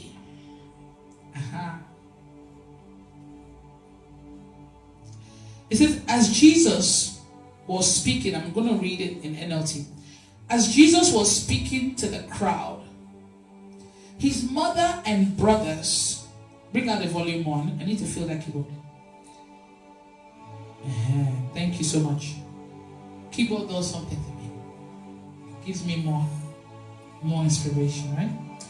As Jesus was speaking to the crowd, his mother and brother stood outside asking to speak to him. So as you guys are here now, I'm doing my Father's work. My mother and maybe my son or my sister or brother, they are outside there. And they send somebody, please tell her to come. We want to speak to her. Hey! Have you read this scripture before? It's not like they try to enter the program and sit with everybody else. They want to do familiarity. He's our brother now. He's my son now. He should respect his mother and come outside and greet her now. You know what I mean? Like, sweetie, the work he's doing is beyond you. Do you see what I'm saying? Now, this thing is an eye-opener for some of you. You're mixing family with what God is telling you to do. Even ordinary business that is not even related to God, like opening a restaurant. The moment you start doing family and friendship, your business has closed. They won't want to pay for things. They want free. Or they want a cheaper price. It's true now. If you're a strict business person, you will have a solid business. But if your sister can come collect something and say, I'll pay tomorrow, or collect and do this, my dear, your business will pack up. Not to talk of God's business. Because what we're doing is God's business now. You don't know. If you cannot do that for personal business, no family team going on, then you shouldn't try. But Jesus was not playing with his Father's business. It didn't matter if you were the one that he came out from your womb. Yeah, God used you to bring him out. But ultimately, he's God's son, not really yours. It's a privilege that you were chosen as the one that will be his mother here. But you're not really his mother. He's beyond you. You don't understand? He is God. This is what I'm saying. God will favor a family and bring you through that family. It don't mean say the family own you. In fact, they should even be happy that God chose them and brought a major prophet from that house. Don't you get it? But not for you to come and start restricting the person. This vision is beyond you, sweetie. It's big. It says, as Jesus was speaking to the crowd, his mother and brother stood outside, asking to speak to him. Someone told Jesus, your mother and your brothers are standing outside and they want to speak to you. So like now, maybe Ricky or somebody comes. Rejoice, come. Rejoice, come. Or Ricky, let Ricky come. Let Ricky ask more. Where the mic? I like acting this thing. Ricky, stand there. Do like you're about to whisper. As I'm preaching to you guys, give me mic now. I mean, don't like Ricky again. You come to me like, Ma, do that. Go ahead. What's wrong? Ricky, here he goes. Your mother and your brothers, they are waiting for you outside. They want to speak to you, man. Okay, mommy. Your parents are waiting for you to speak to you. Where? Outside. Do you see how, first of all, he came and interrupted my flow? Do you see what I'm saying? That's already a no-no. Do you see what I'm saying? That grieves the spirit already. Because God was already speaking. But family wants to interrupt the flow. All because of what? Familiarity.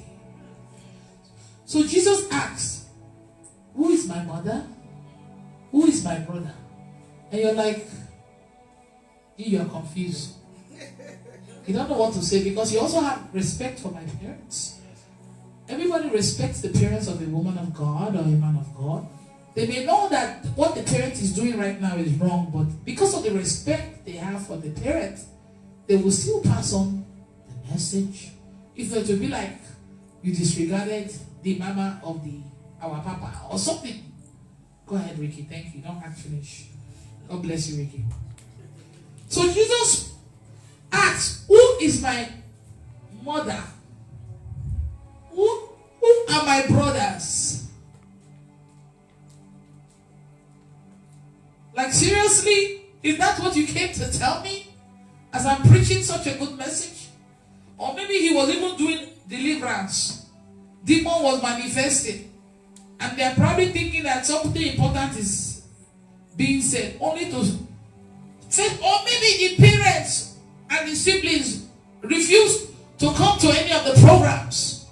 Stand in the middle, sweetie, so that you're not looking at me. Right? It's better, right? Well, I see you guys stretching your neck to see me, right? a little bit like this. Thank you, Helena. You're going to sing soon, so prepare yourself. I told you today, everybody will enjoy themselves. And so at some point, you will collect phone from her to let her enjoy the program. We've been walking. Helena, you're not ready to enjoy program. I beg.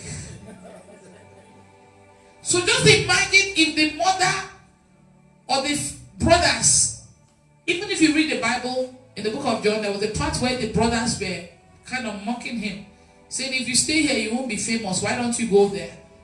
Go to whatever. And the Bible says somewhere there that his brothers didn't believe in him. Oh, is that what I'm seeing? You came? You didn't tell me she was coming. Wow, I miss her. Where did she come from? London? No, Spain. Spain. Okay, we missed you in London. You had a program, right? Or something. Chai. Is that the hair I gave you? We will show the hair again. Show the hair. This hair is looking fine, though. My God, what did you do to it? She was in Italy and you were in Germany too, right? God bless you, sweetie. Come on, when they come, find them a dress. Take them to the box. Let them pick anyone they like. This country is special. Anyone that comes gets a dress. That's right. I didn't know she was coming. God bless you. Hallelujah. So just imagine that the brothers did not believe in his ministry. This one is not just imagine. I read it in the Bible. The Bible said that they did not believe in him. So if you didn't believe in me or you don't believe in me, why are you coming to disrupt my fellowship? Do you understand what I mean? At that point, I can disown you that I don't know you. Because you never believe in me anyway. Sometimes it's really hard for somebody that you grew up with to believe that God is using you. In fact, maybe it's when they see you in a stadium that they will believe you. If you keep waiting for support from family, you will never accomplish anything. Don't blame them, because you too, you probably do the same to them if it was them. You're like, because you see them as small. It's not like you don't love them, but you think they're aspiring too much to be too great, or you own too much. I beg, calm down. We are talking things. And maybe because you know that they don't really pray normally. They don't even know how to fast. They are always, you just feel like you know more inside info of them. But anyone can change. And you know, this is so weird because a lot of people have missed their calling because of lack of support from family and friends. But at the end, God is not going to be convinced by that flimsy excuse. But it hurts a lot. Like me, I'm so fortunate. My parents support me. You understand? But there's some family that maybe they are from a different religion. You understand? And this one wants to be Christian. And they don't believe in God. Do you know the frustration that person goes through? They have to be so stubborn, or maybe run out of the house or something. Sometimes they may have been homeless for some days. All because of God. One day they'll probably just see them on TV preaching. They'll say, that's my son. And then you will see that parent that made it difficult. Bring out the volume. I'm not hearing the keyboard. Do you keep lowering it? Just bring it up more. Bring it up more. Thank you. Let me feel it. Thank you. Online, is my voice louder than the keyboard? I have to hear the keyboard. I don't know. London spoiled me. They had speakers here that I could hear. They have speaker here. It work? Does the monitor work? It just feels like he's so far from me. No, it's okay. It's okay like this now. It's okay like this now. Let me just make sure that they can hear my voice. Can you guys hear my voice as I'm preaching? You checking with my online? Okay. Because this message is important. There's somebody that's probably going through something like this. Somebody say, thank you, Jesus, for this preaching. Matthew 12. God bless you. I'm glad you're watching. So guess what? So these parents, they make you move out of the house. I'm giving you an example. This is not what happened with Jesus. But in the Bible, stories from the Bible, when the Spirit of God gives you a revelation or explains it to you, it could be bigger than what you're reading. It could be used in so many ways. So after not supporting you, making you miserable, disowning you at some point, and you on TV doing big things, and people are like, oh my God, I can't wait to meet this woman of God. They are hearing the things people are saying about you. They're like, our family, if we don't claim her now, I'm telling you. The papa will say, that's my daughter. They're like, no. She said that her parent is all that. You know, like, if the person is truthful, they may be. Because it's good to always be truthful in your stories. Because every situation you face is also part of the message. Because there are people going through that same situation, and your message will reach them. It will give them courage, strength or something. It will keep them going, knowing that you were able to succeed. Because Jesus said, anyone who loves his mother or father or brother or somebody more than him cannot be his follower. Is not worthy of him. You understand? So if he sees that you are willing to run from family because of how much you love him, and family wants to stop you from loving him, the kind of anointing that you receive. Because see, if you follow the family member instead of Jesus, you may die and go to hell, and that family will repent and make heaven. You don't know. If you listen to them, you, the fool, may die, and the family member that hated Jesus will say, hey, life is too short, let me just repent. You have not seen that. There are some people that have led people to committing sin. When the person died, they went to go repent, and it's not fair. You understand? But then again, everyone for himself. Nobody should say, hey, the other one did it like this. You are going to give account of what you did here. They're not going to call that one and say, is it true what she's saying? No, a man for himself. So after frustrating you like this, they see you in a big stadium. People are watching you receiving Holy Ghost, doing this, speaking in tongues. They are watching you. They just saw a man that could not walk get up from the wheelchair, and the hype is too strong. Hey, that's my daughter. They want to show birth certificate. They want to show picture of you and them. You know how it is now. They'll say, you don't believe. Don't you say we look alike? Now look at this. They'll say, no, please, anybody can say this. They'll say, okay, I'll show you.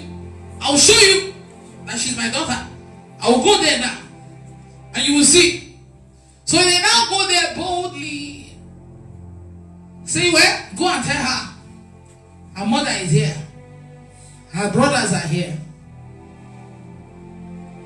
Expecting you to be happy. Finally, my parents. They want to accept me. Oh, God is good. They deny you before, you deny them now. Because you're busy working. They thought you were going to die, but you survived without them. The one that kept you going, he's more important than them. Don't you get it? You will be a fool if you get up from there and leave the crowd and go talk to these people. They still will not have respect for you. They will do it over and over and over. But that thing Jesus did made them realize that he has no attachment to them whatsoever. Jesus said anyone that wants to be his follower, they have to deny themselves. Carry their cross daily and follow him. Deny yourself, meaning deny even your family name. If God sends you to somewhere, family member is sick in the hospital, you pray and you leave and go there. God that sent you there can heal the family. But you will not say, well, let me stay back and what are you going to do? Are you the doctor? I'm just saying, are you going to heal them?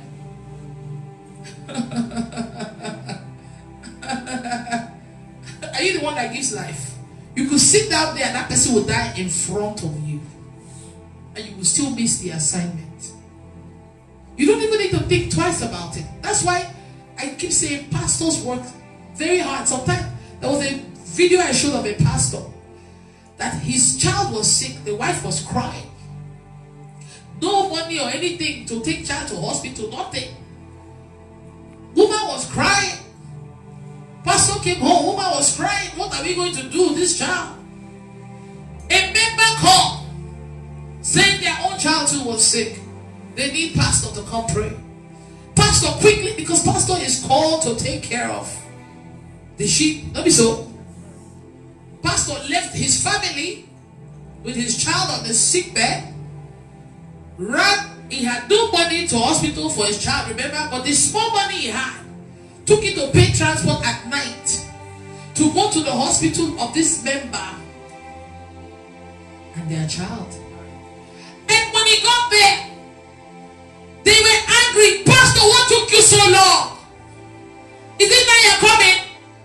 What kind of pastor are you? If it's time to collect offering, you will be quick to collect offering. And we've been calling you since. Insulted the man.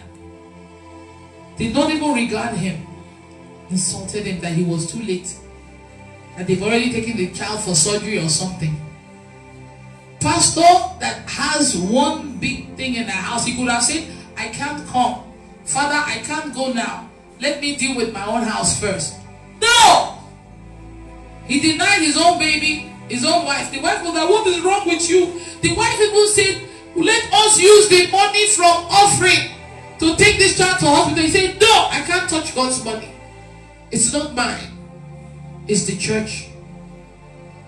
When pastor came back, his child died already. Does it mean that God is not with him? That's the cost of following Jesus. When this man, Job, lost everything, and the wife wanted him to curse God, he said, are we only supposed to expect good things from God and not bad things? God is the one that gives so he can take. I came naked and I'm going to go back naked. In all things, the man was still worshiping God. He did not curse God. People always expect only good things to come from God. Jesus Christ dying did not seem like a good thing at first. But now we are even happy he did that for us. Do you see what I'm saying? Because of what he did, me and you can believe and be saved. But at that time when it was happening, it seemed like God had abandoned him. It seemed like, wow, this man, the God that he came here talking about, could not even save him now. Do you see? It seemed bad. If this is how that God is, I don't want to serve him. Kai, look at what they did. Jesus, look at this man that has been nice, feeding people for free, healing people. His God abandoned him today of all days. Ah! I don't want to know that God. But see, God's ways are not our ways. The way he can go around to make his mission accomplished or his will come to pass is not the way you are thinking. When you figure out God, then it's not God. You can't figure him out. The more you try, the more confused you will be. I don't even try to figure him out. Do you know how I got this video? I just told you the story. He started the process. At the end of the day, I was just praying, and he told me send the video to her and the other lady that is on our way here. I don't know why I was sending it. At the end, I'm here. I'm not even paid a dime. They paid for everything. How did I know that this process will not be like this here? Do you see what I'm saying? So they now come. Tell her we are outside. We are her family. And while me, I'm here preaching the message, getting inspiration from heaven, somebody interrupts me that my family is outside. I'm like, huh? Who's my family? I don't have a family. The only family I have are these people here. Huh? I'll be a fool to say, oh, daddy, mommy, car. First of all, you don't even believe in me. You did everything to frustrate my ministry. And now because you see me with a crowd, he said in verse 46, he said, as Jesus was speaking to the crowd, If he was speaking to only one person, you think they will come and be saying, tell them we are there? They will say, I told you that you go to this guy, I told you. I think he said this is a wrong move. My brother, come, let me show you another business to do. But it was a crowd. They needed to be recognized. We are his family, don't you know? Come now, you will see he will leave you guys and come talk to us. He showed them. He said, who is my mother? Who are my brothers? Then he pointed to his disciples and said, look, these are my brother, my mother and brothers. Anyone who does the will of my Father in heaven is my brother and sister and mother. Anyone who does the will of my Father, like see these people, they are working to help my Father's will to be accomplished. Right now, this is my brother. This is my brother. She is my sister. You are my... Do you understand? At this point, blood does not matter no more. Because blood kill blood. Which kill our children. You don't know? Household enemies. They are the worst. Your trouble, most of your problems you're going through is coming from the family. Maybe an evil auntie, evil uncle, evil one. Oh, I did a deliverance in France. You guys watched it 2 days ago. The girl, the father is the one that is trying to kill her. How many of you watched that deliverance? He's been trying to kill her. We've done several deliverance on her. But he's afflicted her with so many things in the past. This ministry has really helped her. But finally, I said you will be paralyzed. You will poop for yourself. You will confess. And you will die. Enough is enough. That is blood. Who would believe that blood can do that to themselves? But God cannot do that to me. So why would I choose blood over God? A man's enemies, they are that of his household. So the household, not only will they frustrate you, they are still your enemies if care is not taken. The devil would not go to your neighbor to use your neighbor to get to you. The devil will go to somebody close to you. Somebody like your mother or your father or your auntie or your uncle. Somebody that raised you up. I lived with my aunt since I was maybe 7 years old till 20. All this while I didn't know she was a witch. My mother's sister. I had no idea. But one time when I was like 13 or 14, we went to a church that we go to. I was an usher in that church. The man called me out and he said, your star is so bright, but your mother's sister. My mother has 2 sisters. And I was young then. Your mother's sister, she's using a black cloth to cover it. And my auntie was in the church with her husband and her 2 children. And when they say my mother's sister, I looked at her because that's the one I live with. She said, at the end of the service when we were going home in the car, her husband was driving, the car was silent. She turned around. She was sitting in the front row with her husband. Said, Belema, do you think he was talking about me? I said, Auntie, I don't know. My mother has 2 sisters. Because the other sister of my mom, that one is always wanting what I have. Always want what I have. So naturally, I didn't really like that one. So it was so easy for me to think it's that one. Because physically, the ones that is mean to you may not be the one that is attacking you spiritually. The spiritual ones could be the good ones to you. The one that only their food you like to eat. Don't you get it? They're the ones that tell you pop and plain how they don't like what you're doing. You would think this one is the witch. My dear, most times those ones, they probably just have attitude problem. or character, but they are not spiritual like that. But that one you tell all your secrets to. That one that tells you stay away from that family, there are witches there, oh, don't eat this one food, oh. Now the one be that. And even if they prophesy and mention their name, you will run out of that church and insult that prophet. You will say you don't know what you are saying. This is the one person that took me in when nobody, you know what I mean?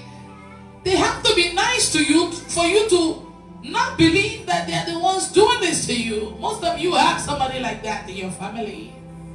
Even best friends, they do everything you tell them, but they're probably trying to sleep with your husband. They are so humble.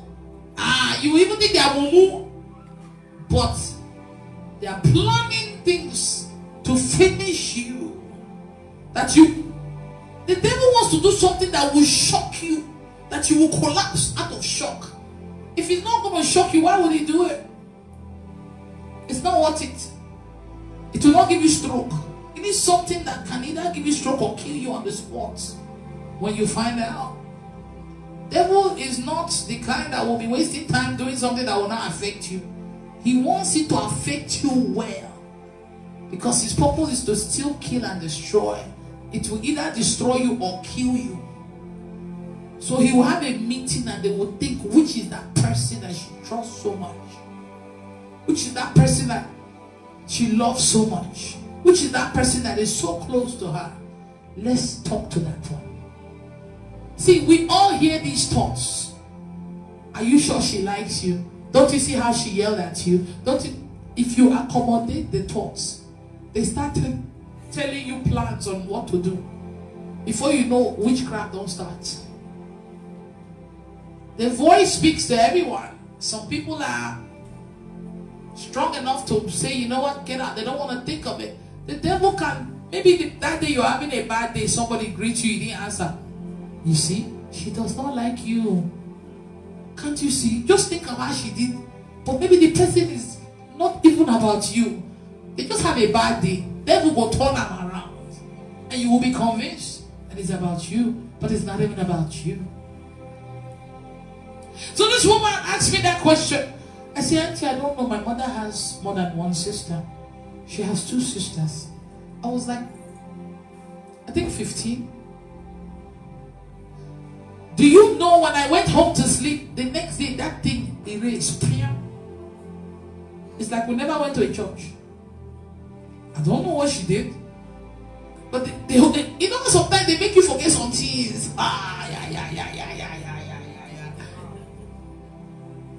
It's not those dreams that they make you forget. I'm talking about real life things that happened that was supposed to make you angry. It just brushed it off like it never happened. That was it. And then God had a way of doing it. When I came to America, my bishop, when he was prophesying to me in the beginning, the first time, he said, there's somebody you love so much like a mother. She's the one that is sitting on your destiny. You call her auntie. He called her the exact way that I call her. Auntie. If you remember when I just said now, when she said, Belema, do you think it was me he was talking about? I said, Auntie, I don't know. I don't say auntie, I say auntie. She's the only one. I even love that woman more than my mother because I grew up with her. I stayed with her from 4 years old till 20 years old. Then I came to America to join my parents. So she's the one that kind of went through all those stages with me.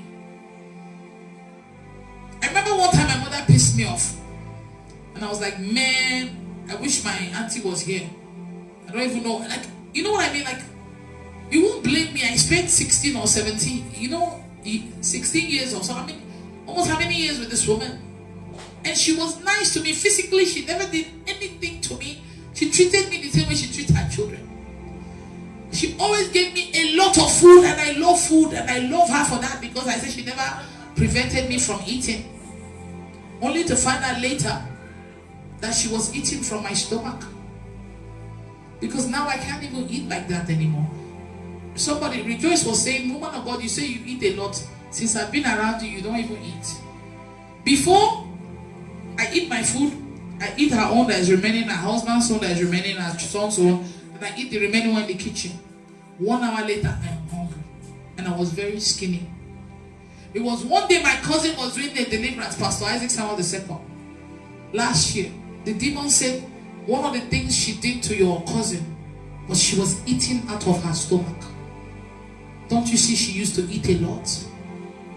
I said, she even sold her destiny in their market, the witchcraft market. But the person that bought the destiny could not use it because it was too hot for them. So they returned it. How many of you remember these recordings? I played it in my video for you guys to listen to. When I came to America, oh, I sent this woman money. Money. She's the only one I send money to. Sometimes when I have small savings, thinking that I have savings, boom, I'll get a phone call. I need to pay my store rent. Me, Woogie, I don't think twice. Once she asks me, the love I have for her is beyond normal love. It's a kind of love that I cannot deny you anything kind of love. I saw her like a mother. Not knowing she was taking my money and tying it in their coffin. Because I was always broke. But I was working, no single girl, no kid, no nothing.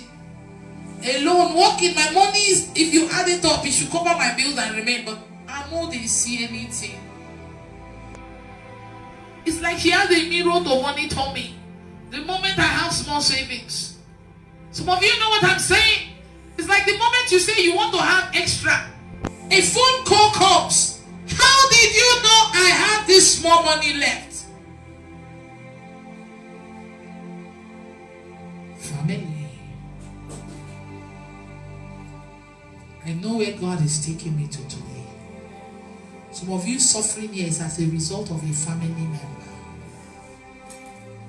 Some of the things you've been through is either mother, grandmother, auntie, uncle, sister, brother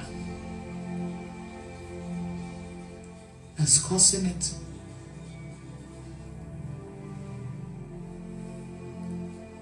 Until when Bishop told me that, the moment he told me that prophecy, I don't know what happened, but I had a flash of that first prophecy. And I remembered it clearly. I said, this is the second time that this was in another country. This was years ago.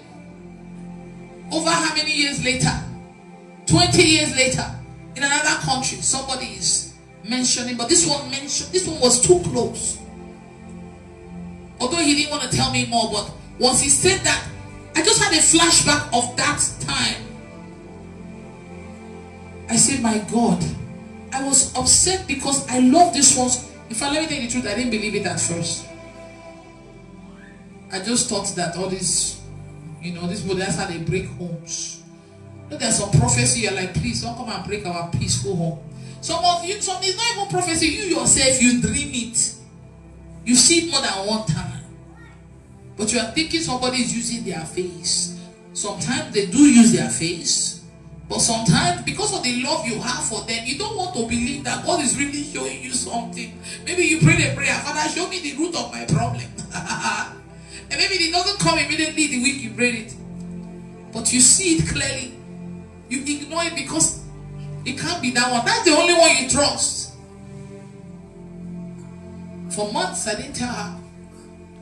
But I noticed that the moment I got that prophecy, she used to call me almost every 2 weeks or text me asking for money or something. Anytime she called me, how are you? I'm just checking on you. Before the call end, I don't know if you guys get calls from Africa.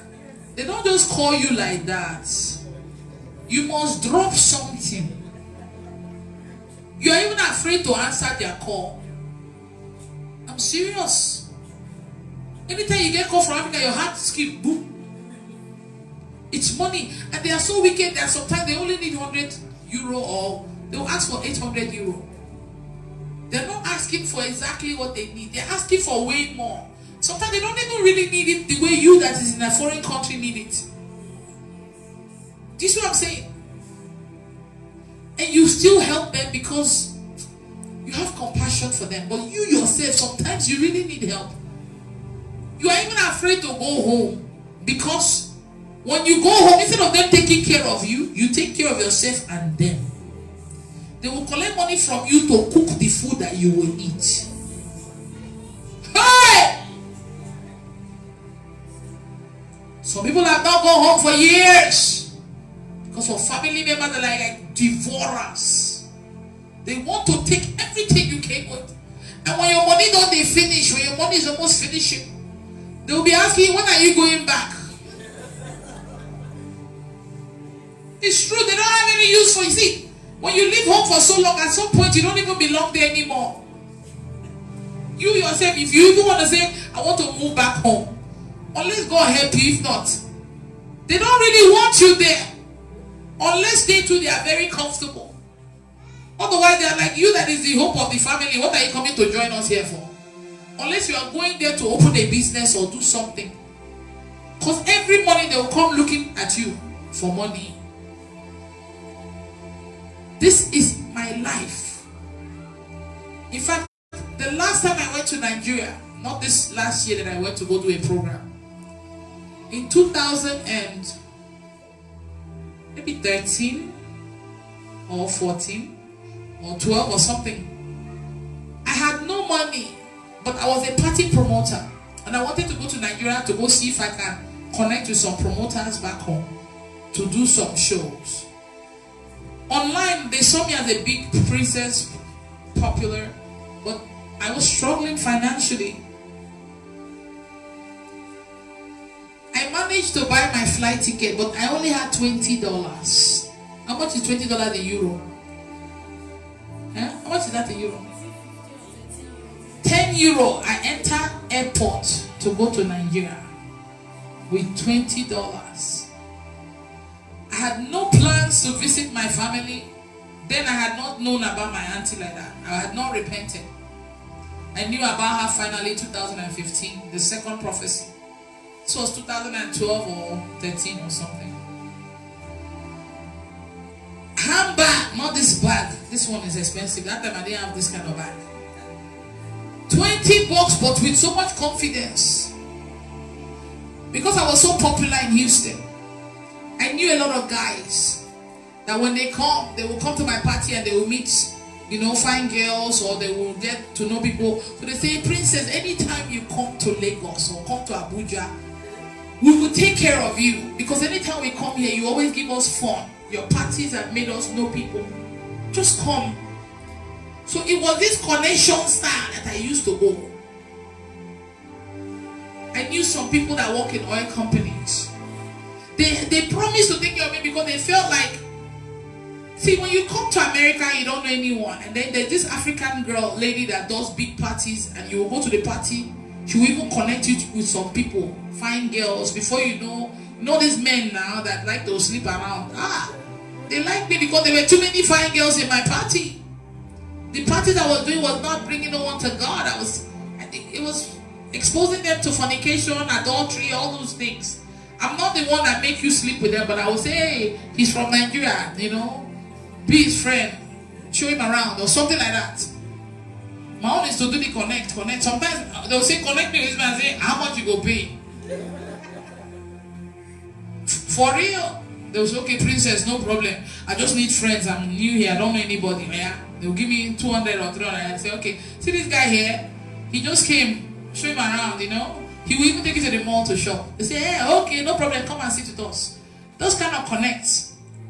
But see, when I went to Nigeria with that $20 in my purse, from the plane, I started making friends. When we came down, they were trying to get this stroller, something to carry luggage. I had 2 luggage. One of them was filled of things I wanted to give to people at home. Since I don't have money, I was seeing I would find a way to pass that box to them, to share my jewelry, my old ones, But I had no plans to go to Port Harcourt. I'm from Port Harcourt because if I enter there, the forest plenty. And $20 cannot work for me. So once I go to the airport, this is one of my friends that work with oil company, NNPC. When I came, they treated me like royalty. Somebody had my name on a card waiting for me. They said, "Are you this?" I said, "Oh yes, I am." You know, doing American accent, $20 in my box. They said, "Come on, we have your car waiting for you." They now took me to a bus with so many other oil company workers, white people a lot. One that I even sat by lives in Houston too. Hi! If you see me in that bus, you think I'm a big girl. Only $20 for bus. So me and the guy were talking, we're like, oh, he was asking me, so do you work with NNPC? As if for where? Now connection, no. Leave me alone, this man, before you embarrass me. Please. So they took us to one hotel that is meant for their workers or something. Me, I thought I would stay there. But the friend said, oh, only the company people can stay there. But he has a place for me. This my friend had gone to, because this guy comes almost every year to Houston. And every time, because of me, many people in Houston know him. So he's always telling me, but let me say, I owe you big time. I owe you, you know, that kind of stuff. You've made me coming to America fun and stuff. So me, I was just going by I owe you kind of way. But what if the man disappoints me? Like, he's not obligated to take care of me now. You know what I mean? So he now took me to one guest house in Lagos, Lekki, one nice area like this. $20. You remember the amount that this guest house he paid for like 2 weeks. Even put hundreds, almost 300K, I mean 200K down for my feeding. He said, anyhow I want to eat, I should eat. I said, are you sure? I have pictures on Facebook. I was posting food every day. Oh. Till today, the picture is still there. So I now call one of my friends that is also in town from Houston. Her name is Princess Tommy. I said, girl, where are you? I'm living a big life here. I was even taking a picture of where I was. This is how we roll. This is how we roll. Big girl. My friends said, nah, me, I'm here suffering. No, where I am, they don't have light on this. I said, come and join me. Come and enjoy life. She came. And because she was eating the food with me, my food didn't last 2 weeks. Only 1 week. Before you know, the man got angry. He said, what kind of thing is this? I spent so much. The guy said, not spending again. I said, it don't happen. Time to find plan B. I started looking for people I know. Find one of my uncle. Now uncle continued the work from there. Took us to all the clubs in Lagos. If you see me posting pictures, all these pictures are still on Facebook. I entered many clubs. You will sit on our table. We had Moet. I don't drink like that, but man, those days you take picture around the tea. They're like, well, look at Princess Belenzi went to Nigeria and she's just $20. In fact, the $20 increased because the man also gave me some cash. So now I have Naira. Before you know, as I see say one door has closed because my friend came and joined me and she can eat too much. It's not my fault, you know. My uncle continued from there. I said I want to go to Abuja because on Facebook I had bragged that I'm going to tour Nigeria. As I'm touring Europe like this. At least this Europe tour, I didn't beg for money. God provided money. See, it's just a level that I was living, like a status now. You know, now you have to maintain this thing. You can't go to Nigeria and be living in the ghetto places. You gotta go to expensive places, man. So they know that they don't play with you like that. You know? All those things is show for what? Now I'm seeing that it's irrelevant, but then it was not irrelevant though. We use it to maintain our image. So I was going to Abuja now. In fact, I didn't have anybody there. And I didn't have any money to go and stay there. But I've already said I will touch Abuja, touch here. So I was not telling my friend, I said, hey, our time is expiring here. And my ticket back to America is in 2 weeks. We need to find something, no. So we're trying to see who will know her in Abuja. So I called one of my cousins, her father. She's probably watching this video and she'll be laughing because she never knew this story. Her father was in the Senate, was a senator before. So in Abuja, they have a house in the Senate quarters, Apo legislative quarters. Hey, where the Senate president is living. His house is close to this. So when I called, I said, how are you, girl? She said, hey, are you in Nigeria? I said, yes. So she said, what are you planning? I said, I'm planning to go to Abuja. She said, oh, if you're coming to Abuja, you must come to our house. Because when I came to Houston, your father and mother, they didn't let me stay in the hotel. We stayed in your house. I said, no, I don't want to stay in anybody's house. I don't want for we are. This is what I was praying for. I said, no, I don't want to stay in anybody's house.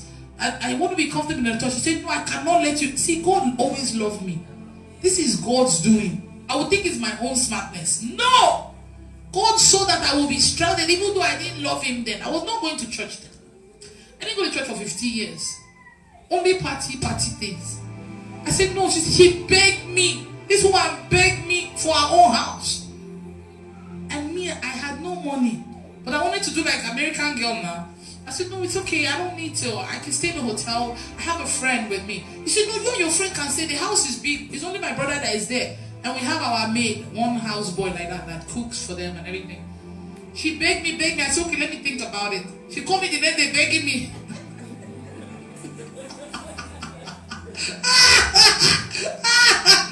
I said, okay, no problem, I will stay. So I now went to stay 1.5 weeks there. Man, every day that they cook for us. I was eating good food in Abuja. That place I'm talking of, if you are watching online, is the Senate quarters. I saw the Senate president's house. I would take picture on the street. It's still on Facebook of that quarters. They're like, wow, this girl is enjoying. No, how does she know in this place? All this while, I grew up in Port Harcourt. I lived in Port Harcourt since I was little to 20 years old. I didn't live in Lagos. I think I stayed in Lagos for a year or two during nursery school period. I've never gone to Abuja before. Like the place where I know people, where I grew up, I did not go there. I stayed in Lagos 2 weeks. The remaining 2 weeks to finish in Abuja so I can leave from there. My auntie, this witch woman, she could not believe that she's just seeing pictures on Facebook. But I have not talked about coming to Port Harcourt. But me, I understood my wallet. And I know how they are. She called me like when I had 4 or 5 days left to stay in Nigeria. I spent over 3 weeks already. She said, Belema, I can't believe you are not coming to Port Harcourt. I said, Auntie, man, I don't have money. She said, you don't have money? We've been following your movement online. You've been everywhere. I said, Auntie, leave that thing. I don't have any money. I came with $20. She said, okay, we don't need your money. Just come. We want to see you. This is family we are talking about. We want to see you. I said, Auntie, don't worry. I made arrangements. Somebody here in Abuja will carry the box that I brought for you guys. So you guys can share the property. This woman spent 2 hours on the phone. Her credit finished. She called me again, begging me, come to Port Harcourt. Please. We've not seen you for years. How can we hear that you came to Nigeria and you didn't stop by? It's awkward. People are expecting you. I say, hey, that's another problem. Whenever we come to visit, by the time we wake up, you guys will have the living room full of people we don't even know. So they came to greet us for what? And it's not ordinary greeting. They will tell you, buy refreshment. Nigerian people, they don't visit you for free. You will buy drink. And after the drink, if you're eating and you say, come eat, they will actually wash their hand to come eat. It's just something you said. You didn't mean it. For them, they mean it. They will eat the food with you. I said, I don't like that because we're going to buy drinks for people we don't have much. She said, don't worry. I will not even tell you. Nobody will know you are in town. You don't have to do that. I said, because in the past, when my mother and father come, you always do that. The house will be full every day. The same people that greeted you the first day will show up again the next day. And they will be expecting. I she said, please, it will not happen. She promised me. I said, well, me, I don't even have money. The money I have now is money to buy my flight ticket back to Lagos and bought my flight. And some change. So if I'm coming to Port Harcourt, I may be stranded. She said, don't worry. We'll find a way for you. I just want to see you. 2 hours. I only had 4 days left in Nigeria after spending over 3 weeks not going home. It's like God didn't want me to go there, but after she convinced me, I went. When I went, I was not even happy because Port Harcourt did not look the way it looked when I was living there. The place we grew up, and then a house that they bought, they built. They sold my father's land that he kept in their care and used it to build a house. They did a lot. The house was dirty. I was the one that used to always clean when I was living with her, but this house was dirty like a mad person's house. So she said she wants to show me the house they built. I went into the place. I couldn't even sit on the couch. I said, I hope I'm not going to stay here because I have enjoyed for 3 weeks. I cannot find myself. She said, no, I just wanted to show you, but I'm going to take you to your cousin, my son's house. That place my cousin lives is in one forest. They call it, is it Eagle Island, maybe whatever. People in Port Harcourt. We drive. It's the kind of place that if they kidnap you, they can take you there. Nobody will find you. From there, I came from Senate quarters. My $20 was still there, meanwhile. I had not changed it. So I went there. It wasn't too conducive, you know. I stayed in guest house. I'm staying in. It was not conducive. I was not happy. They cook. I ate. I took picture with them. It's on Facebook. The next morning I woke up. She came to wake me up and said, Belema, people are here to greet you. Ha! Which is they like to disgrace people. You don't know. You think I'm telling you this story for fun? They disgrace you and they like it when they disgrace you. So people are here. The place that we went to is in a bush. How they know say I did there? Somebody would have given them info. It's very hard to find. And the room and the living room were close to each other. I shouted, I said, I told you I don't want anybody to come see me. Why are you doing this to me? I don't have any money to buy nothing for nobody. I told you I was okay where I was. She said, calm down now, they can hear you. They heard everything I said. There were almost 12 people.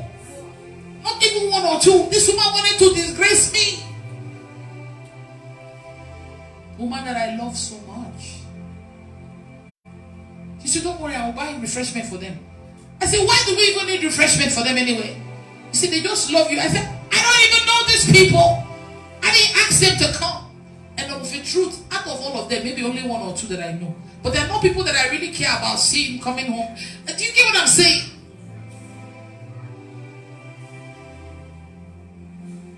But I didn't know she was laughing at me. To tell people that look at her. She went to America. All these years, she can't even buy refreshment for people. Witches. They are wicked. Woman that brought me up from when I was little till I was 20 years old. Who would believe she would do that? Family. It's the same family that make you miss your calling. So when I came out later, all of them, they were cold because they heard everything. It was too close to each other because it was just a 1-bedroom or 2-bedroom house.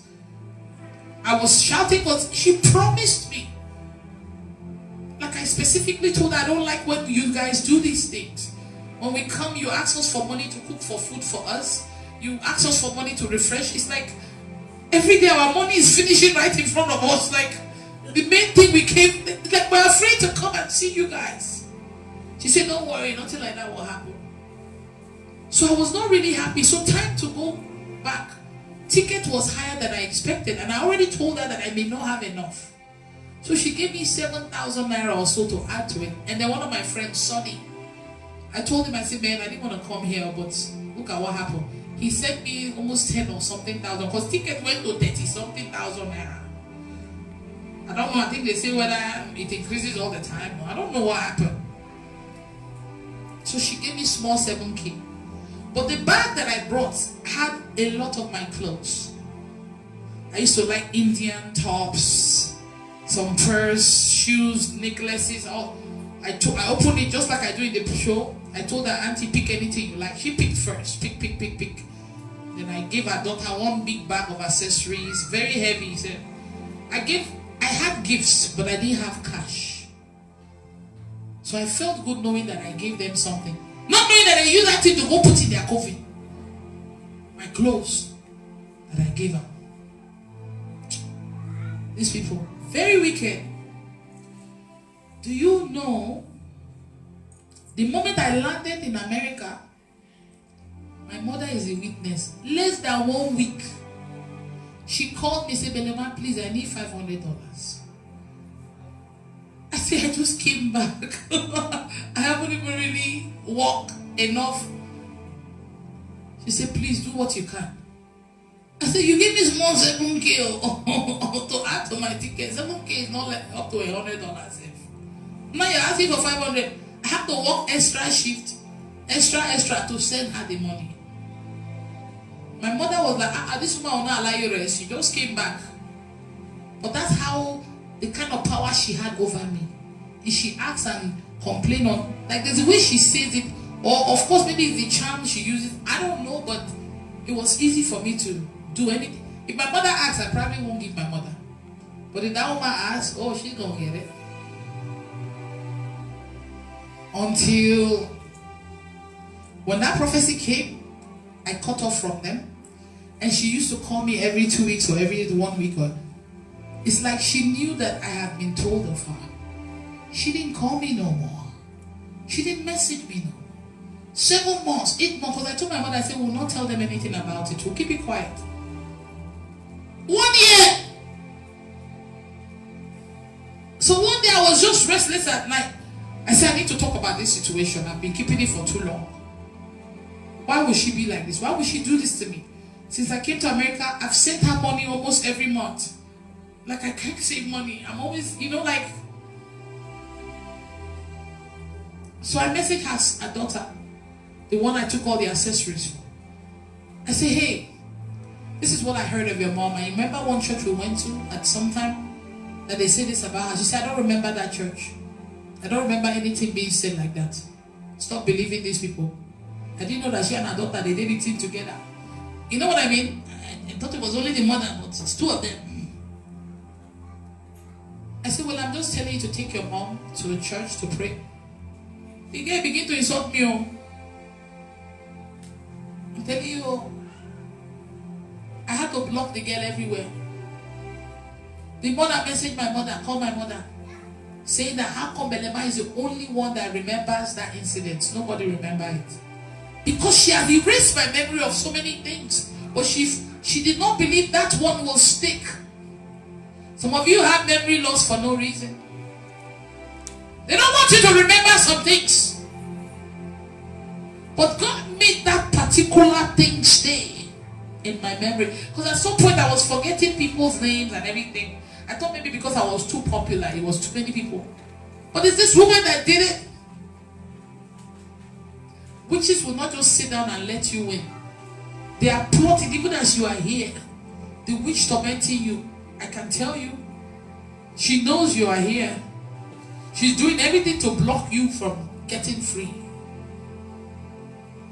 And even when you get free, she's doing everything to make you get afflicted again. That's why that witch must die. They are wicked even till the last breath that they take. Don't you remember when I was doing the deliverance for Blessing Jackson? Regina, the one that was choking her neck. You guys remember? That choked her on the video one day, like she died, her tongue came out, her face was white. That one was sick on her bed with all the prayers that we've been praying. Cheating on herself, but was still doing this. She said she will not give up. That's how wicked they are. So she said, how come Belema is the only one that remember this? Nobody remembers it. My mother told me what she said. I said, Mommy, just ignore that one. And then she texts my mom later and say, well, she remembers the incident, but the man, if he was her, the man will not come to our house to eat. I was like, oh, I thought she said nobody remembers it. So they really did say that. So we cut off from that family, my mother's sister. And it did us good because me, I was able to focus on God and nobody calling me every week or every 2 weeks to send money. Because right now my money can be focused on doing God's work. If I was still in contact with that one, hey, especially if you see me give money on the online, hey, if that one see me, all of you that came here, I just gave you guys almost $1,500. I was giving $100 to almost 50 people. You missed it, you just came. If they see that thing in your village or your family back home, they call you, ask for money, say you don't have. You don't have. You want me to show you a video? You were busy giving money. They will even crop the video and send to you. You don't have for your own family, but you will be going out there giving strangers. What kind of hypocrite? You don't know these people. Yeah. So you don't have money, but you are wearing designer every time. You are talking. They are monitoring you. You can't even help people because family feel like they are the only ones you should help. They will hinder you from doing what God is leading you to do. Because they feel like it has to be them first. Why? Do you see what I'm saying? So that thing even helped me a lot because I didn't send money home no more. In fact, everyone became a suspect to me. Because that woman is the one that pulls all the family together. And nobody back home is doing well. Nobody back home is doing well. But we thought it was an outsider, not knowing it was an insider. No. The rest of them don't believe what we're saying. The moment I was prophesied that by Bishop now said he can't tell me anymore because he's too sensitive. But he will pray for God to open my eyes. I started to see her almost every day. It's like she had blocked that side of me. You know how you block a dream? You will see everything, but not that one. I see her every time, always battling, me and her battling. And God even revealed to me how she did many things to me in the dream. I was like, where were all these dreams all this while? How come I'm now seeing it now? They block your vision or they use somebody's face in the family to make you hate that person. And you come and tell them that this person is what you saw. They will say, what are you going to do? But they are really the ones. They will use your own mother. Meanwhile, your mom is innocent. But it's the auntie that you think is better than your mother. Manipulative people. So this woman tried everything she can to get at me, but because I blocked her everywhere, she couldn't reach me. You know what she did? She started going around telling people that Belema is calling her a witch. Called some of our family and friends, people that didn't need to know our business. We didn't tell nobody. It was just me, my mom, our family. But this woman, people were calling my mother saying, is it true that you are accusing your sister of witchcraft or something? We were like, where did she get that from? We wanted to keep it within the family. But she was now telling people. Then I just started preaching. So you couldn't really believe what I will say as a woman of God. But now I've been killing witches, man. So if somebody say me, I call you a witch. If I call somebody a witch, what you believe? With everything you've seen me do in this ministry. But in the beginning, I can't call nobody now because I didn't even know the witch in my own family. God just called me that time. But now, hey! If I say you're a witch, then you are a witch, ma'am. So she did not know this thing will backfire to her. Say, Belema is calling me witch. This is that. People were calling my mother, asking her, is it true that? Why can't she say that? After all, she took care of me since I was little. Did she hurt me? Did she do anything bad to me? Why would I suspect her like that? We didn't want people in our family business. But this woman ran about, was telling people stuff. To the point that when Pastor Isaac Sauer, my cousin, I invited him to come to Houston for my birthday 2 years ago. This woman called Pastor few days before he came to Houston and said, why are you going to Houston?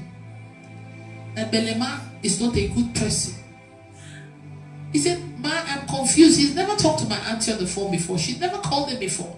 But she needed to stop me and Pastor Isaac working together. If she wasn't a witch before, with this thing she did, it's a confirmation that she's a witch. You don't understand. Let's say everything before was a lie. Calling my cousin, Pastor Isaac said this in his video now, if you listen to him. She said that I'm a bad person. That, can you imagine when Melema came to Nigeria, Melema could not even buy her ticket back home. It was me that gave her money. Can you imagine, after staying in America so many years, I added money for her ticket. I said, Chai, this woman convinced me to come home. The way she said the story, she didn't say that when I came back a few days later, she asked for 500. She said, look at me. I was like, why did she bring that up? Say, look at her. Last time she came, she was almost stranded in Nigeria. It was me that added money for her to buy a ticket. The way they will say it there, you will feel sorry for them. They can manipulate you. You will believe them. And the person you are supposed to believe, you will say it's a lie. Why are you like this? Pastor Isaac now said, it's okay. When I go there, I will ask. He said, what are you? She didn't want him to come. She wanted him to make a decision. He said, I can't make a decision until I speak to her. So when Pastor Isaac came to Houston 2 years ago, every time he will find a way to put my auntie's name in the conversation. How is your auntie now? You know, she was... I said, she's fine. 3 times he tried. I said, she's fine. Because I didn't discuss this. I just recently started talking about this. Because the time is right. I was trying to keep it within the family. But she's the one making phone calls everywhere. So when I was going to do my makeup for my birthday, me and Pastor were going in the car. And he asked about the auntie again. I said, Pastor, she's fine.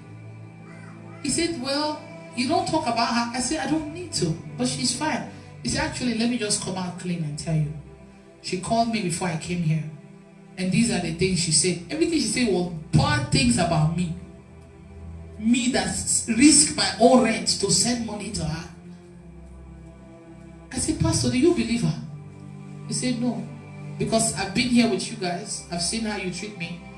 And besides that, I have to hear your side first. When I told him the story, he was angry. Because before he came, this my same auntie, years ago, because maybe she's had spiritual eyes to see that a time will come where these two will walk together.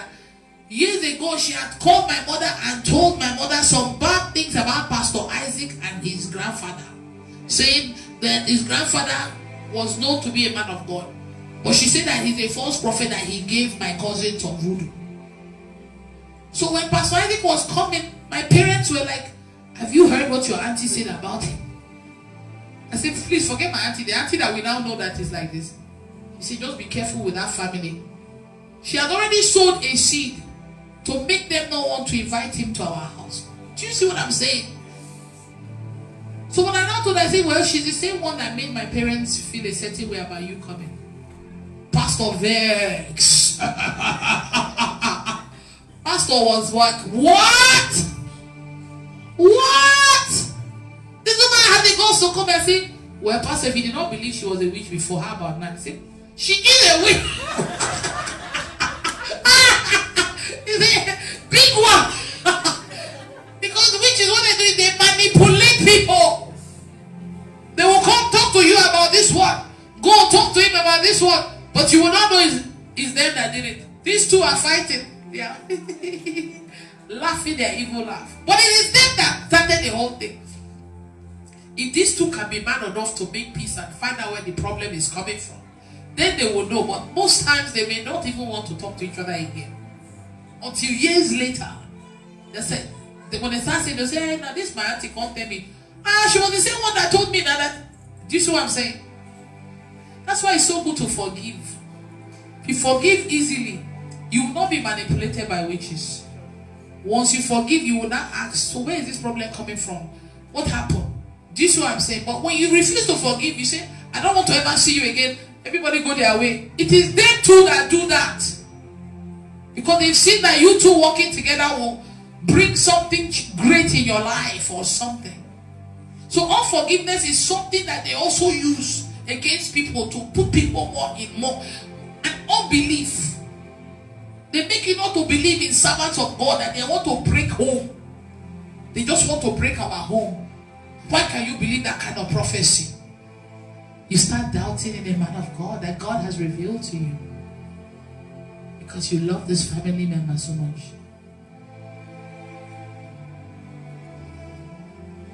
That woman,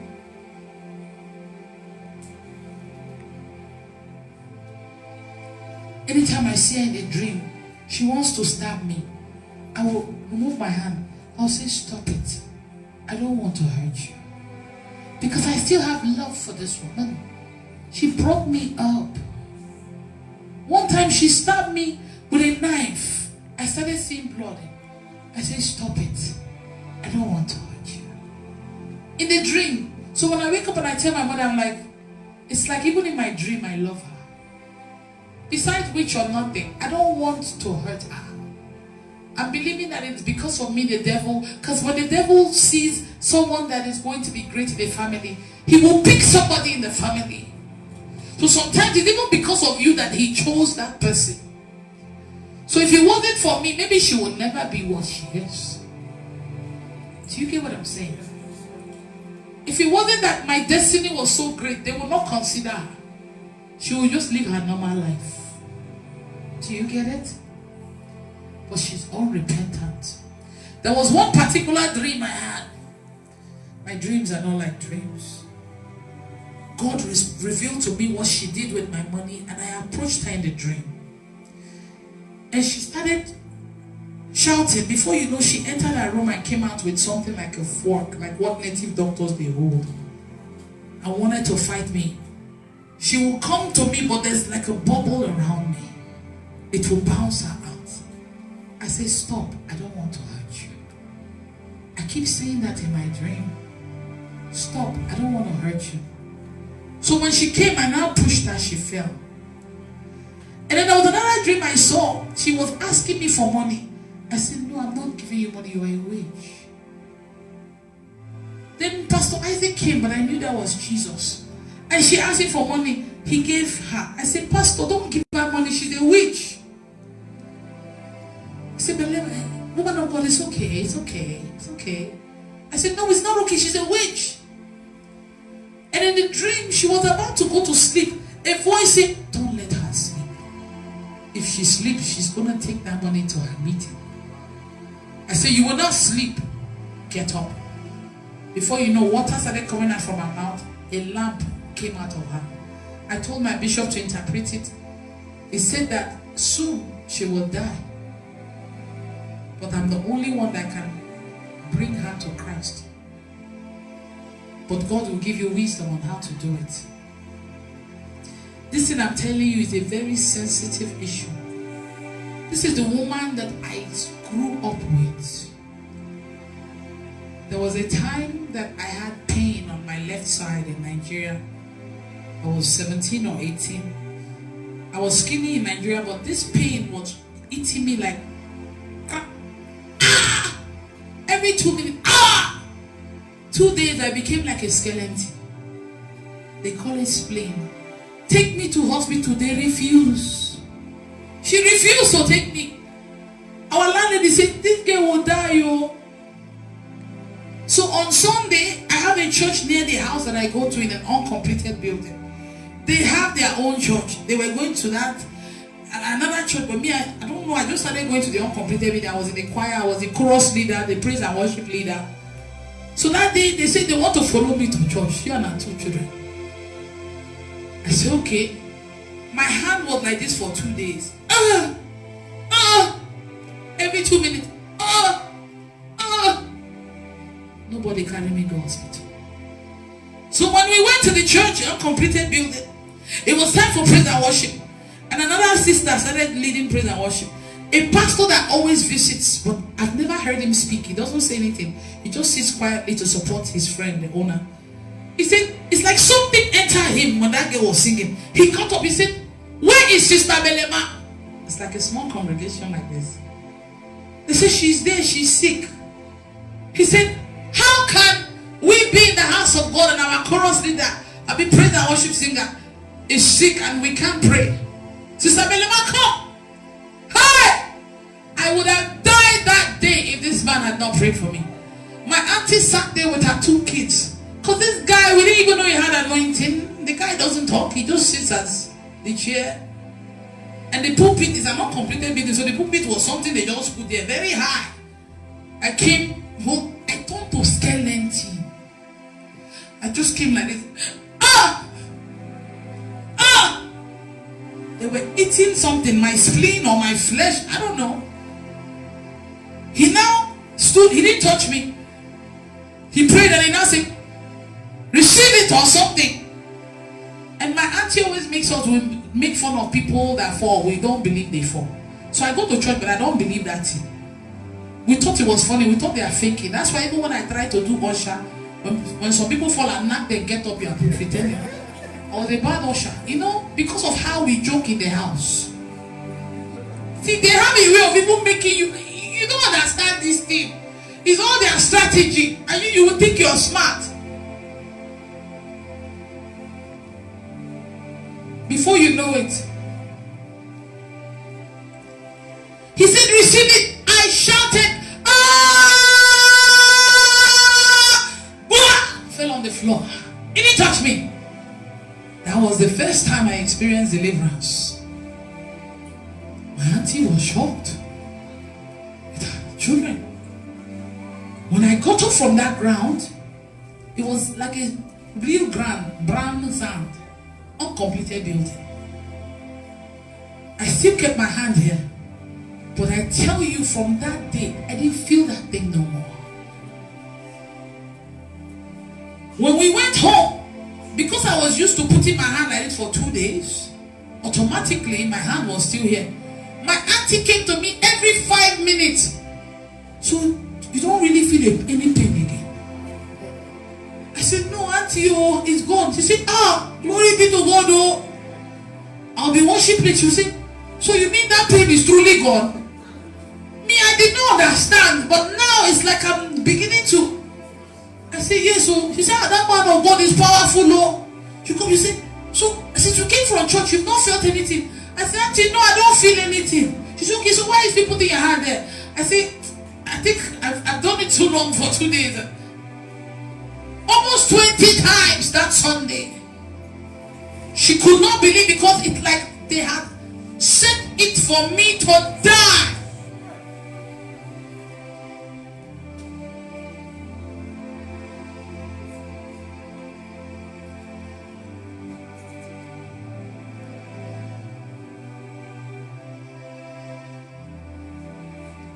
I have been afflicted in so many ways. There was once I had something crawling on my leg. I didn't know what it was, but when Pastor Isaac was doing deliverance, they always like to talk about me. They said that her auntie put a snake. She killed a live snake and put it on her right leg. When he told me, I said, oh my God, it's true. And then I used to have terrible knee pain. Like I couldn't climb stairs like that. And I would wear high heels sometimes. When cold enter my leg, it's like so many things, but I did not know. I did not go to church for 15 years, you know, so I did not know these things. But now,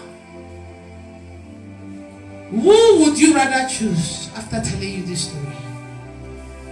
Your family or God? As I have said this story, I know exactly what God wants me to do here in Austria. That which must die. The one that has been tormenting you for years, that you have labored for, you've done everything, that nobody believes you that this one is a suspect.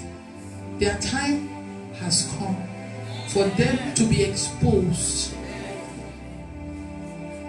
Every family has one person like that. Some have more than one. Some, the whole family is bewitched. They can initiate themselves. Even you that is watching online, I said that which will die. I didn't even talk much about witches on this tour, but it's coming up here. So I think because this is the grand finale, so we're about to start counting dead bodies of witches.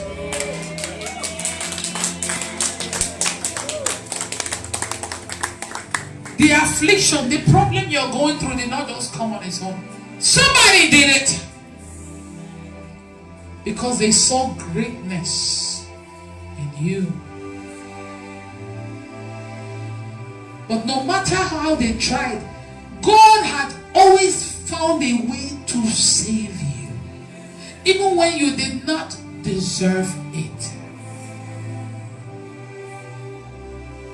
Even you coming here, it is God that brought you here. On a Tuesday, not even in the evening, 11 a.m. in the morning. There were so many reasons why you shouldn't come. But you are here. Because enough is enough. I said the witch will die today.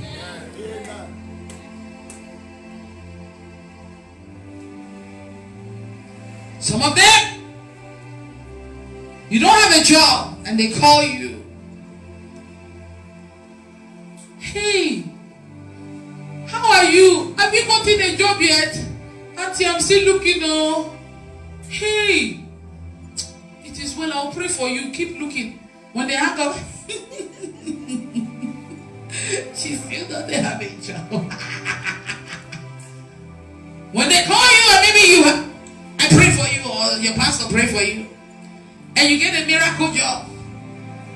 Sometimes it's you that call them first. Auntie, your prayers work. Oh, Auntie, guess what? They did not even ask me any question. They just hired me. The money they are paying is big. Hey, thank God, though. Or you, as you are talking it, you don't see their face. Hey, I knew you would soon get one.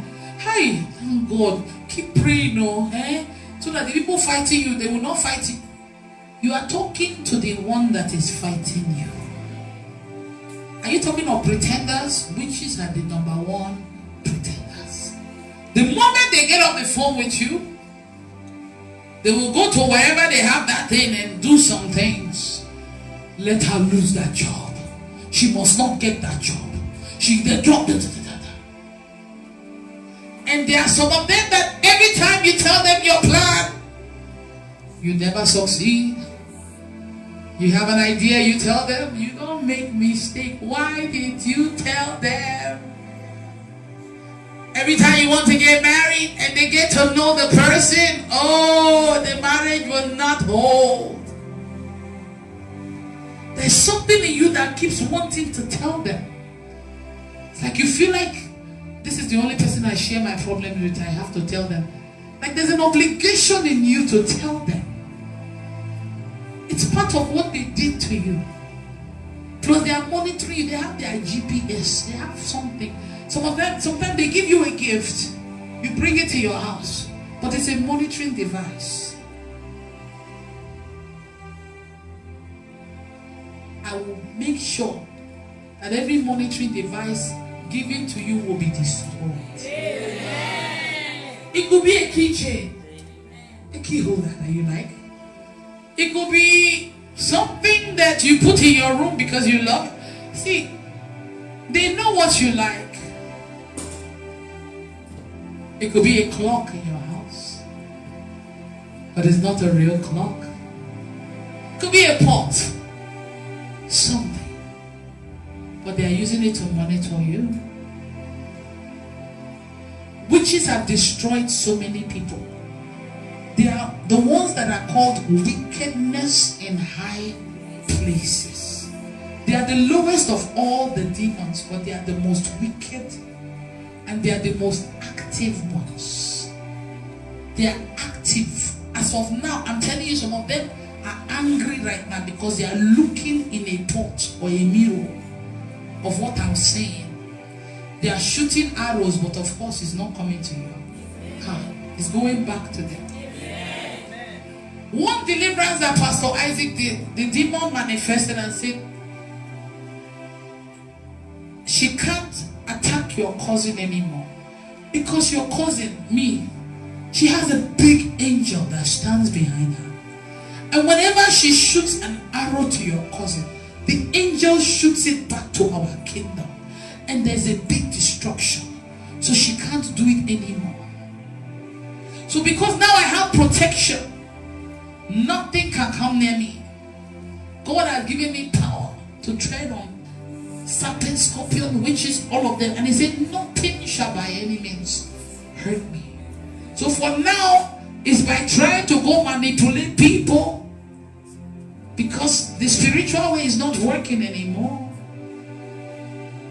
One day I was praying in my room, and the Holy Spirit clearly told me, he said, the angel behind you, he stays busy, because there are so many arrows that are being shot at you daily. It's not just from family, from you that watch my video. Every time any of you watch my video, I gain one enemy. Every time I deliver somebody, I gain an enemy. If I deliver him from a shrine that has been tormenting their family, oh, now I'm the enemy. Why did I set him free? Did you hear with Blessing Jackson? They say they killed how many pastors that tried to pray for her? 8 pastors. Every time somebody lay hand on her to pray for her, or just say a small prayer, that night they come and kill that person. So me, they could not kill me because it was a case that God gave me. That's why we should be led by the Spirit even when we pray for people. There are some cases that are not your case. Don't go and do, I am too anointed. There are some that God will tell you, this one, leave this one. It's not because he didn't give you power for it. Maybe you are not prepared for that kind. Or maybe it's just not your case. So when I did that girl's own, do you know how many times they threatened my life? Even in the manifestations. They threatened me a lot. If they can't get you, sometimes they try to get somebody in your family. One day I was with Pastor Isaac in a program. Where did we travel to? One of this, I think it was New York or something, or Minnesota, a few months ago. And my mother was just eating pepper soup, because that Minnesota has so many witches in America. Witches, so many of them there. While we were there doing the program, my mother was drinking pepper soup. Suddenly one bone just wedged in her throat, like the kind that they need surgery to remove. Not small bone, the bone just cracked. Wow. My mother had to go look for my 39 minutes video. She watched the 39 minutes plus the 3 minutes. I don't know, she was telling me. She watched it, and while she was watching it, receiving the prayer, the bone, she said she didn't want to bother me because she knew I was at the program, right? But she knew it was not normal. But the thing had damaged her throat because it shook her well. My mother didn't tell me this until me and Pastor Isaac came. Because I've taught her well. If you listen to me, I teach you how to fight. You understand? And God has made all these videos available. If you believe, it works for you. If you don't believe, nothing will happen. My own mother would have called me and I would have said one prayer. But sometimes even praying for family is hard. Because sometimes family, we don't even like praying for family. We'd rather somebody else pray for family. She was so sore in her throat badly. It's like blood was coming out from her throat. She couldn't even swallow. But she watched the video, drank the water. She went to bed early. And a man came into her dream and said, be healed. When she woke up in the morning, the throat was like nothing happened to her. So for all you know, I was at a program casting out demons. And they were busy probably trying to attack my mother. With something that you may say, it's just a bone. You know how many people have died of it's just a bone? Some people have died of it's just a headache. Some people have been in the bathtub bathing. Something pushed them, they fall for bathroom. Knock head for something. Oh, it was an accident. They make it seem like it was just a mistake or an accident. Bone past her throat or something. No! It's not just it's the enemy. So yes, I have a lot of enemies because I chose to do my Father's work. But see, it doesn't matter how many enemies I have. All their power combined.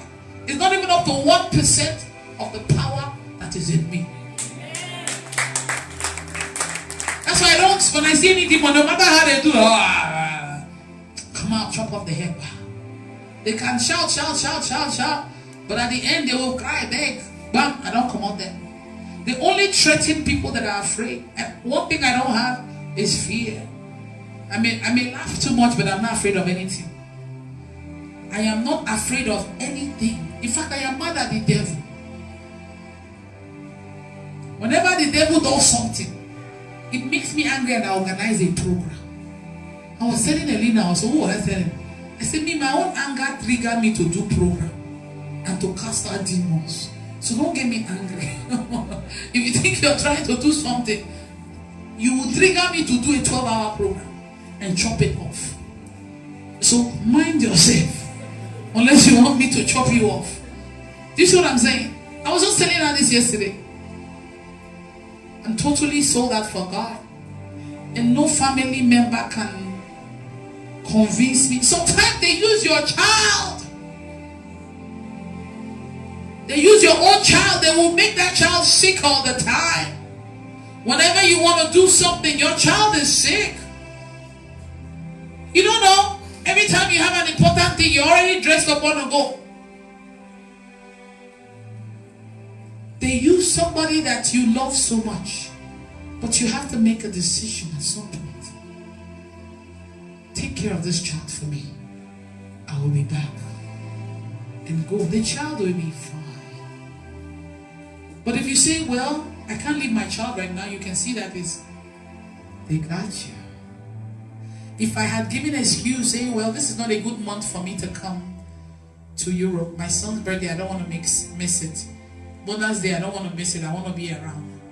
Do you know the number of souls that were free, saved? Hey! Not just those that came to the program. Even those that watch online. Those that are still yet to watch. The power never leaves the video. All because of one child in the house. Because of Happy Mother's Day. Ha! I'm only that. When they said they wanted to do me Mother's Day celebration online, my girls, I said, you don't have to. They said, please, woman of God, you like it. They begged me to accept it. I already told them I didn't want. Because that day I wanted to sleep and rest in Dublin. It was this dress you're wearing. That's the color I wore. You guys saw me in the video when they came to. I was even getting angry. I said, no, just leave it alone. Can't I just skip one Mother's Day? My assistant begged me. I was not even keen about it because my mind is not there. Do you know my son's birthday? I was in London. That was day 2. Doing the program. I even forgot about his birthday. Until somebody brought a gift and said, this is for Michael's birthday. I said, my son's birthday. I said, okay, come on, let's sing birthday for him. I have not talked to my son since before his birthday till today. Meaning, I didn't even wish him happy birthday in person.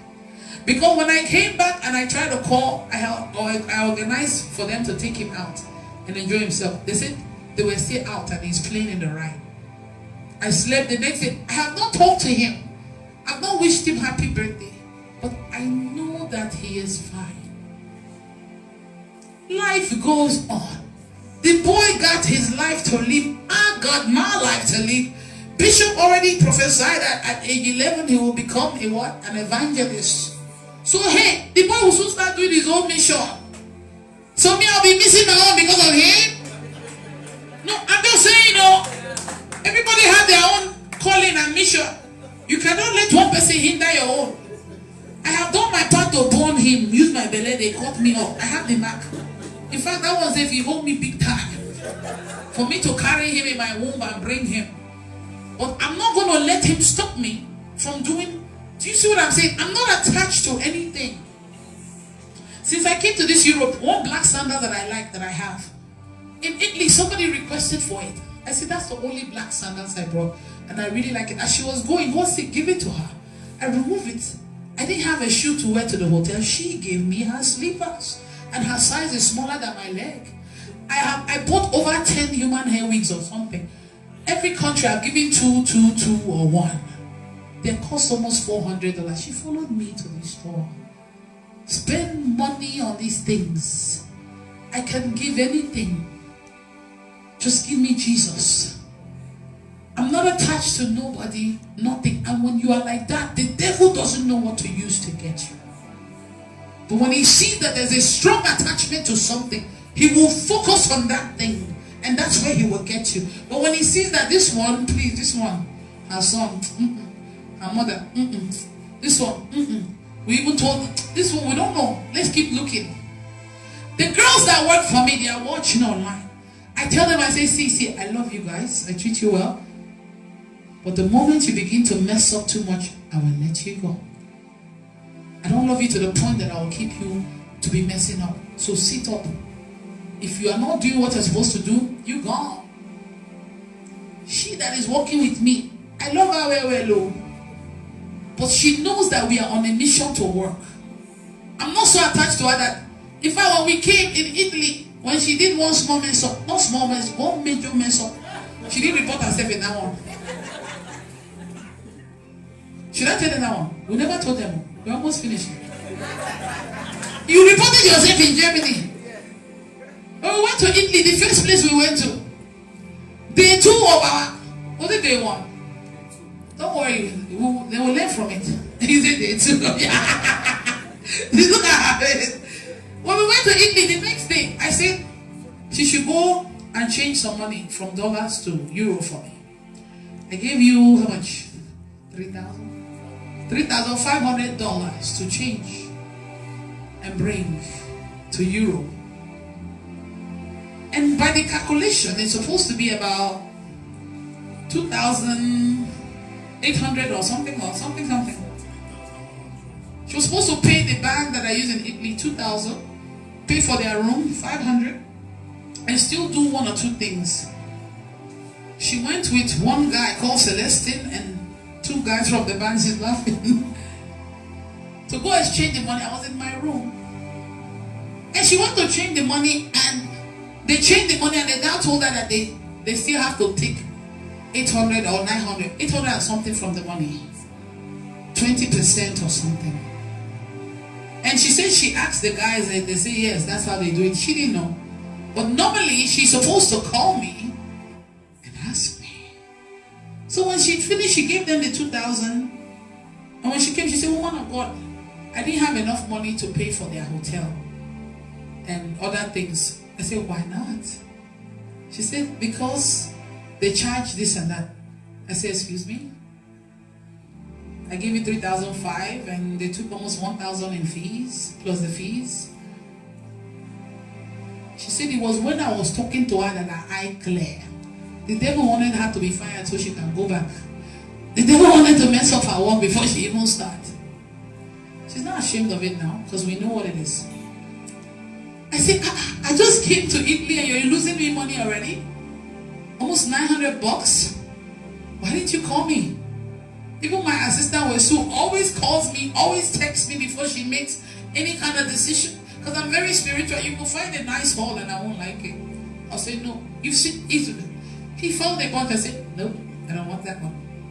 You found one too. I said, no, I don't like it. When I say we didn't see hall, doesn't mean we didn't see. I just didn't like it. Because my spirit did not agree with it. So you cannot just go and book and say, woman or God will like it. I was surprised I will not even enter the place. I said, why didn't you at least call me or text me? She said, she asked them and they said, I said, what? I brought you to help me, but you're losing me money on day 1? That's a lot of money. I said, no, you're fired. Go. She started crying in my room, kneeling down. I said, sweetie, now you're asking me to bring more money for their hotel. If it's you, how would you feel? She said, woman of God, I don't know what happened to me. It's just making sense to me now. Like, it doesn't make sense. Why would I go? It's like somebody cover her face with something.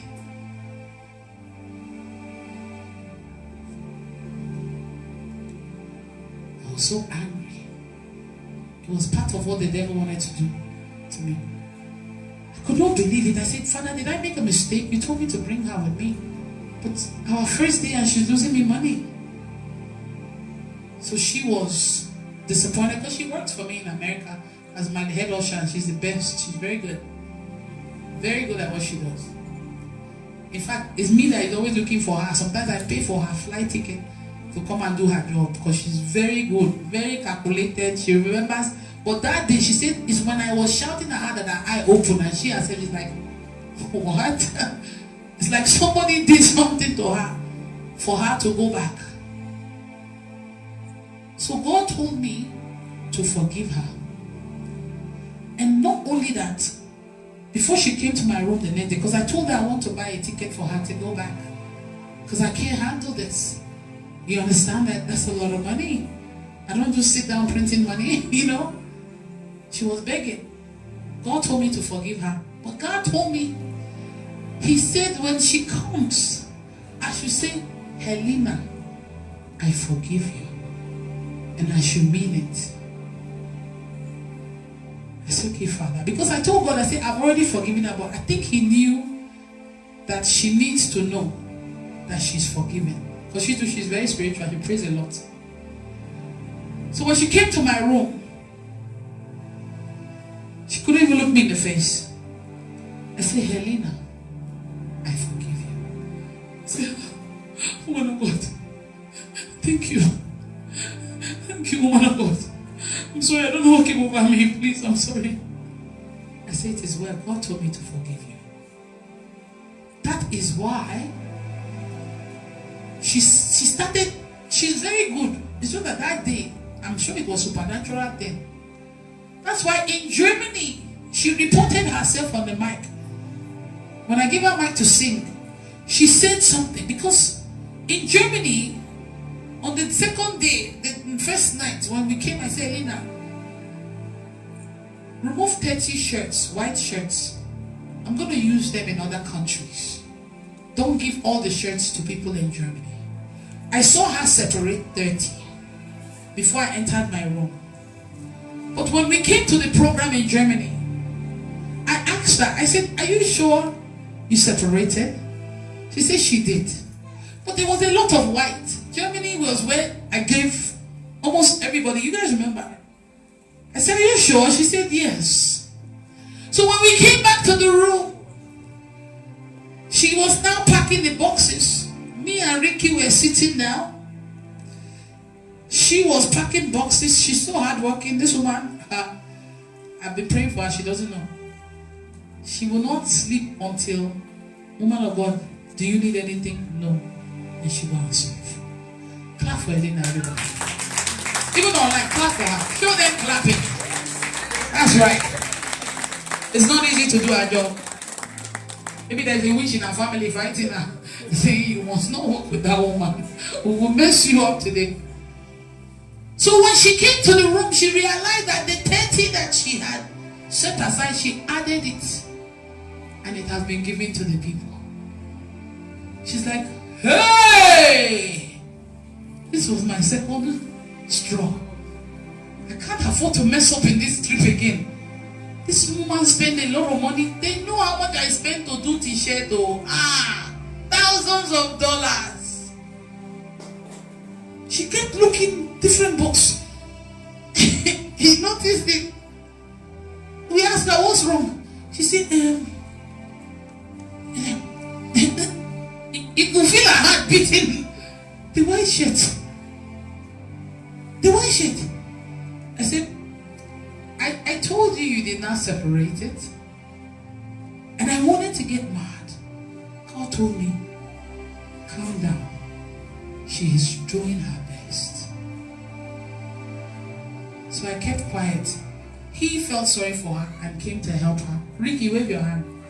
He came to help her and pack the remaining of whatever there. But she was not herself. She couldn't even look me in the face because she messed up. She messed up. Hey, she said, this woman will send me. Oh, since I came here. Hey, I lost almost 900 now. 30 shirts. And she doesn't like doing shirts. Because the one they printed here, I don't like it. They cut off the head of my angel. The one that I came with from America is better. You won't notice, but I notice these things. I just printed it so that you guys will have it. But the one that I came with, I like that one better. The quality of that shirt too, I spent money for it. I didn't buy nonsense quality. So I didn't say anything. She was thinking I will shout. But God had told me, calm down. She's doing her best.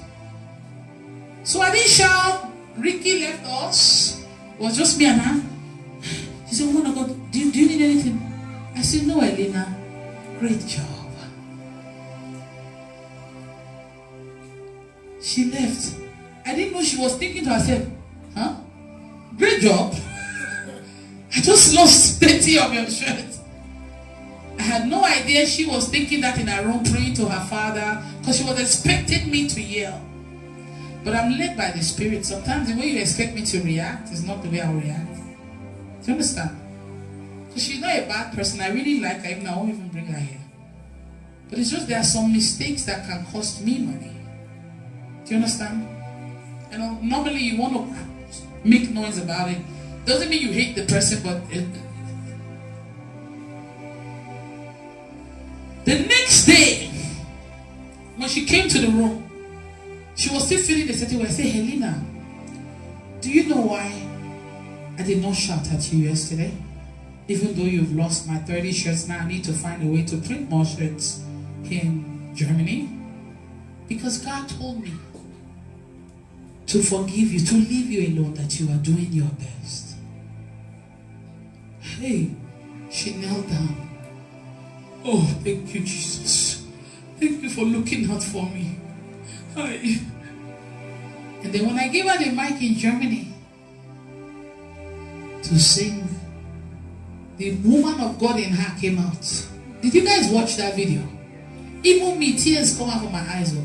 I was just doing like a strong woman of God, so holding it. She didn't even know what was speaking.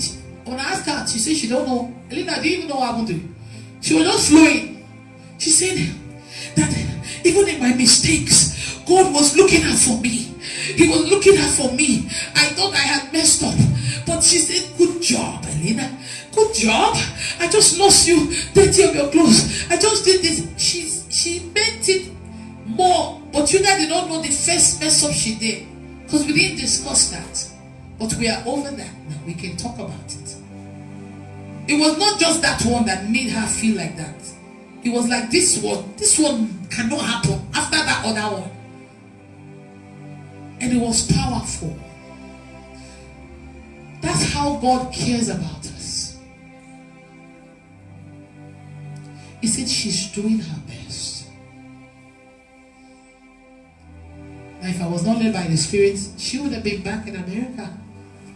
And I would have suffered too. As much as I would have wanted to be angry and act like I don't need her, I really needed her. In fact, without her following me, this trip would have been so hard. Do you know how many boxes we came with? I know what I suffered in Australia when I carried boxes by myself. Sometimes when I'm hungry, I will say, Lina, I'm hungry. She will come. Want food, dude. So, me too, I would have lost out. Because I would have suffered. She doesn't let me do anything. She wants to do everything for me. But because I forgave her, we both enjoyed the trip. And we did what God sent us to do. Me, I don't stress when I'm out of this. Them, all of them, she, even Rejoice, Join. They make my resting so easy. But if I had not listened, anger would have made my resting strenuous. She's the one that irons my clothes. She's the one. You think when people take care of you, you think they are fools. It's part of their assignment. See, there are some people they are called to serve. They may not be serving all their life. Maybe they too will be men of God, women of God. But maybe it starts from their service. Do you understand? If not, you think she's a fool? She said she was praying for this when I called her and messaged her and said, do you want to come with me? The way she was happy. She said, oh my God, I prayed for this. I said, yeah, God was leading me to you. She said, woman of God, I said, you need to call your work and see if they'll give you off. She said, they will give me. I said, talk to your husband too. Because I was kind of worried because you're married. I don't want. She said, I'll talk to him. Open water for me, please.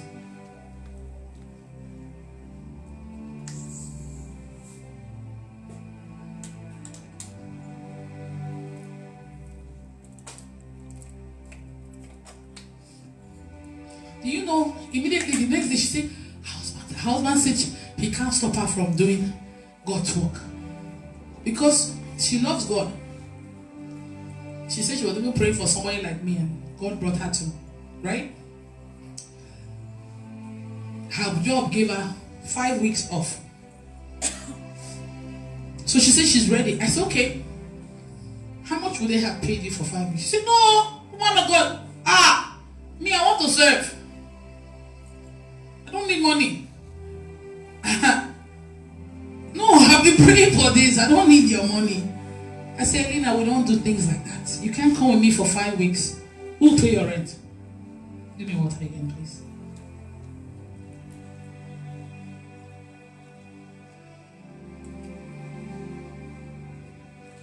I said, how much? She said, no, woman of God, no. Because since she started following this ministry, she pays her tithe and offering to the ministry. And she gives in this ministry. She's never really asked me for money. If I want to bless, I bless her. She said, no, I cannot take it. No, woman of God, please. I said, I have been praying for that. I said, Lina, tell me how much. She now calculated and told me. I sent her the money. That one even shocked. She even said, if her husband did not want her to go before, seeing that money alone, at least he will have peace of mind. Because he accepted for her to go, but knowing that she's not even losing any salary or... You see what I'm saying? If not, only him will probably be working extra shift to cover the whole bills. In America, it's not that easy. Husband and wife have to. But a few days ago, when I was in Dublin, I was talking to God about her, praying for her, just telling God how she's been so helpful. I said, Lord, I want to do more for her. So I was telling my girls, I said, I'm going to surprise her. I'll give her more money in thousands of, not 100. So I told her this like 3 days ago. I said, Alina, you've done a very good job. I know that I've already given you money, but I told my girls I have a surprise for you. They said, woman of God, we're not surprised. We know how you are. And I now told her the amount I want to give her. She said, this woman, why? But do you see that I have no ill feelings towards her about what she did before or anything? Like, I don't even carry it. I'm even using it to preach now.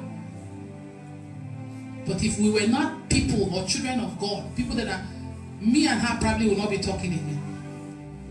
I would see and say, that one that made me lose 800. What is 800 or 900? How much have I given today from you guys dancing? Almost 1,500 though. Don't you get it? The devil is the one that makes you magnify this problem to be bigger than what it really is. It's not even a big deal like that. And now I'm the one wanting to give her even more. I even told her, I said, do you want to come to Bahamas? She said, yeah, so we already bought her ticket to go to Bahamas. I told my girls, I said, this girl works harder than all of you combined. Because I have like 4 or 5 of them that work with me. 4 of them. She alone did all their work in a foreign country. I said, no, this one will be the one who they live like that. She knows me. I can say she knows me a little better than you guys. Because we were in a foreign country alone. In fact, I didn't know if I told you. Yesterday, somebody sent paper, $300. And they said, please give $100 to Helena that traveled with you. Did I send you the screenshots? People have even seen how hard she worked. Knowing that she followed their woman of God. She's not alone. They are sending offering and giving for her. You see how God can change somebody's story. The devil wanted to mess it up on our first day there. But I forgave and I listened to God. And look at where she is now. So I owe you $100. I thought I sent you the screenshot. She didn't even know. And she didn't do it for money. It's something, see. Come.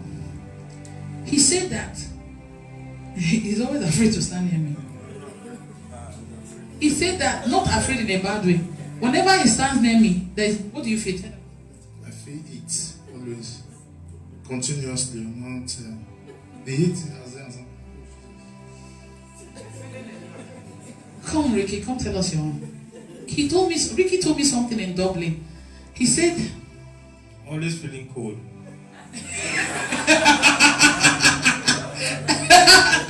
you know, I keep looking at the door. If the door is open, always I'm close to her. what happened in Dublin? Always feeling cold. I'm close to you. And then when you move, Stop. that's why you've been staying far from me. Yes. When we came from the Dublin program, he said, today I was cold for 1 hour. I said, why? He said, when I come near you, I feel cold.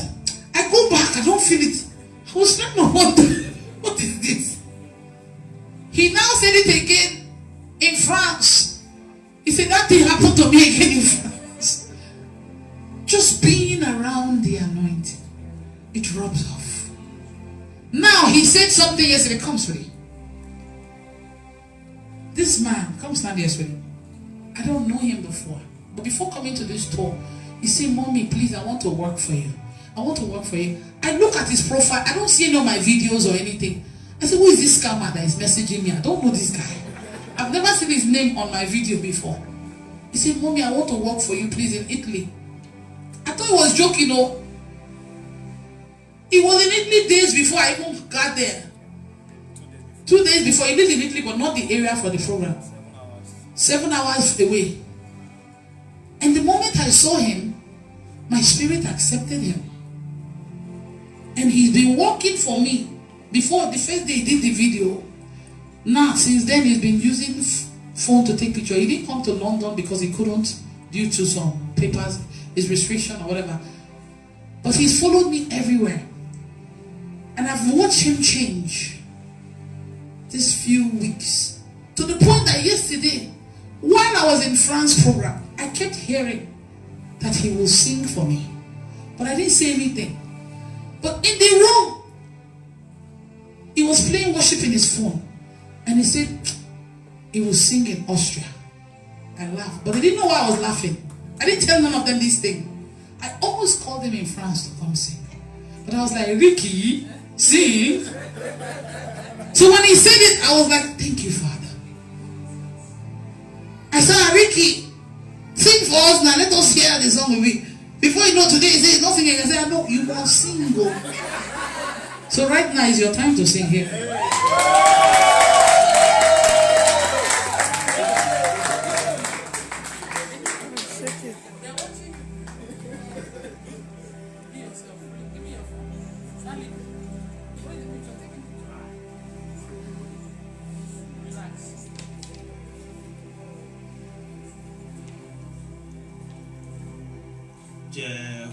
Jehovah, we praise you.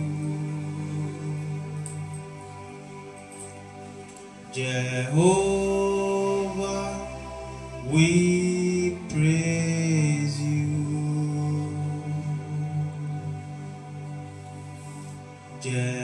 Jehovah, we praise you.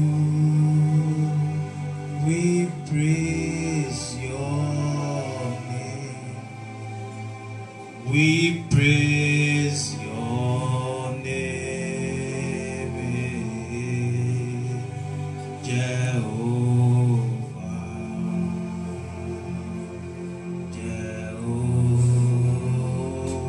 Jehovah, sweet Master, we praise you. Sweet Master, we praise you. Sweet Jesus, we praise you. We praise your name. We praise your name.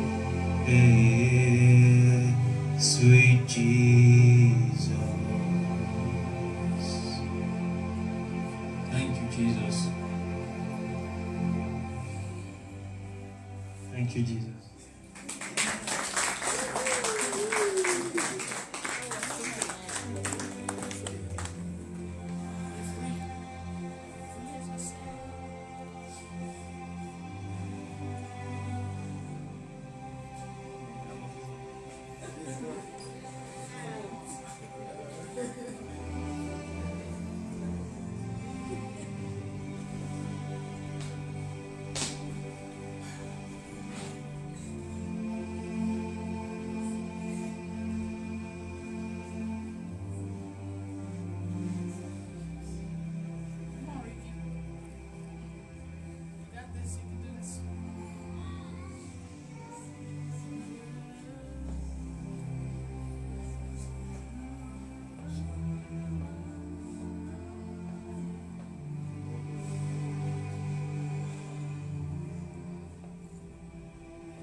Jehovah, we praise you.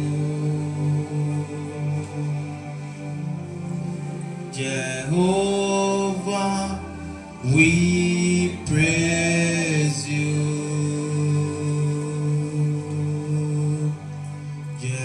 Jehovah, we praise you. We praise your name. We praise your name. Jehovah,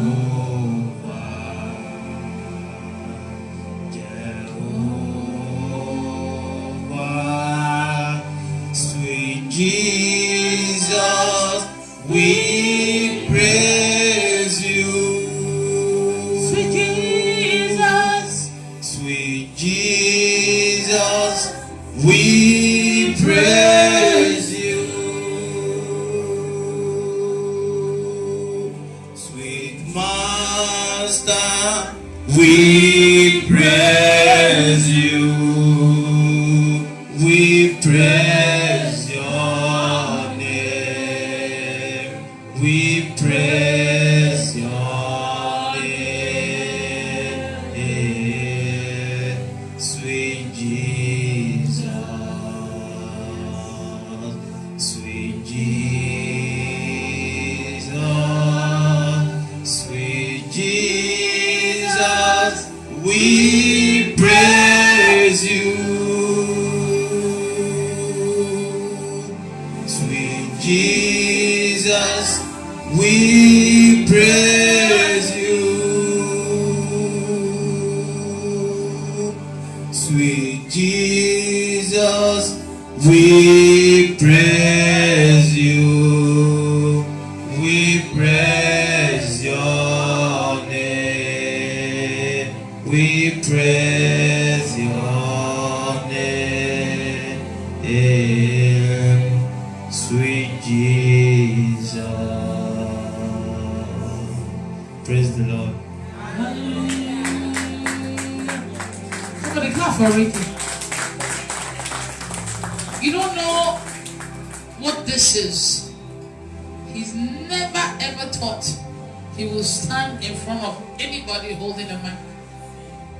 Just 3-4 weeks of hanging with me, you see him sing.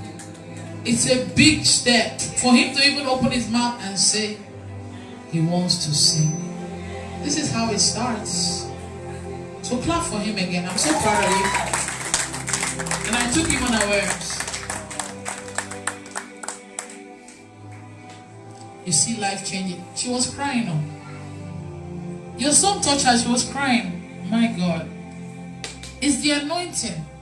Do you feel some anointing in his voice? Ricky, you have small anointing, but it's coming on. But the thing is, I'm proud of him. This is a guy that I don't know as someone that watches all the time. He say he watches.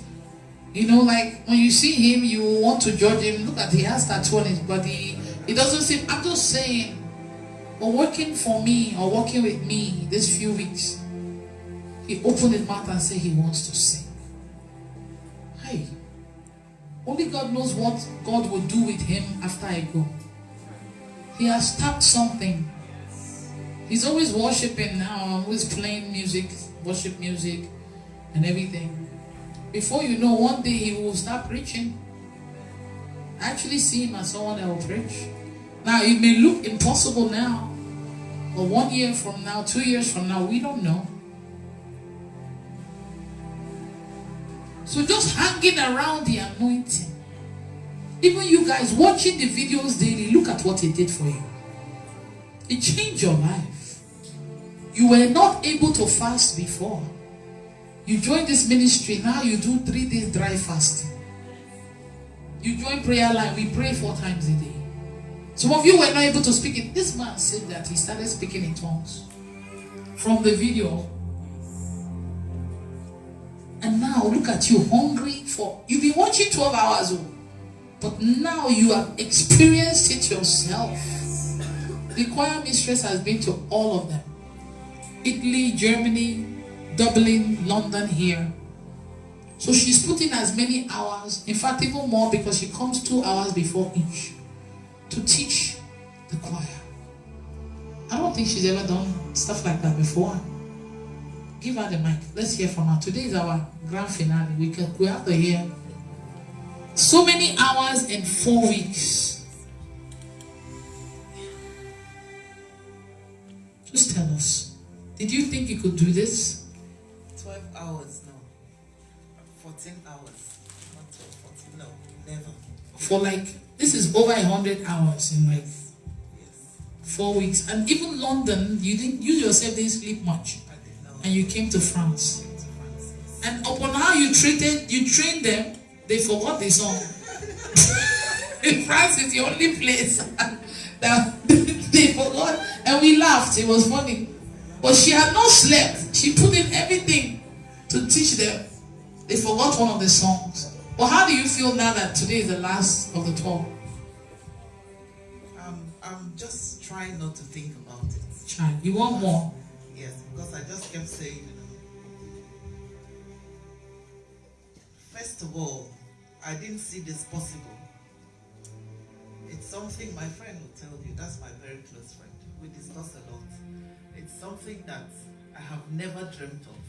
I did see it possible, even though I've been watching you for a very long time. And it's something that I have been craving to do. Last year, the previous year of your birthday, I said, oh, I can't come. I just started. Last year, I said I was going to come, but I couldn't due to some 1 or 2 things.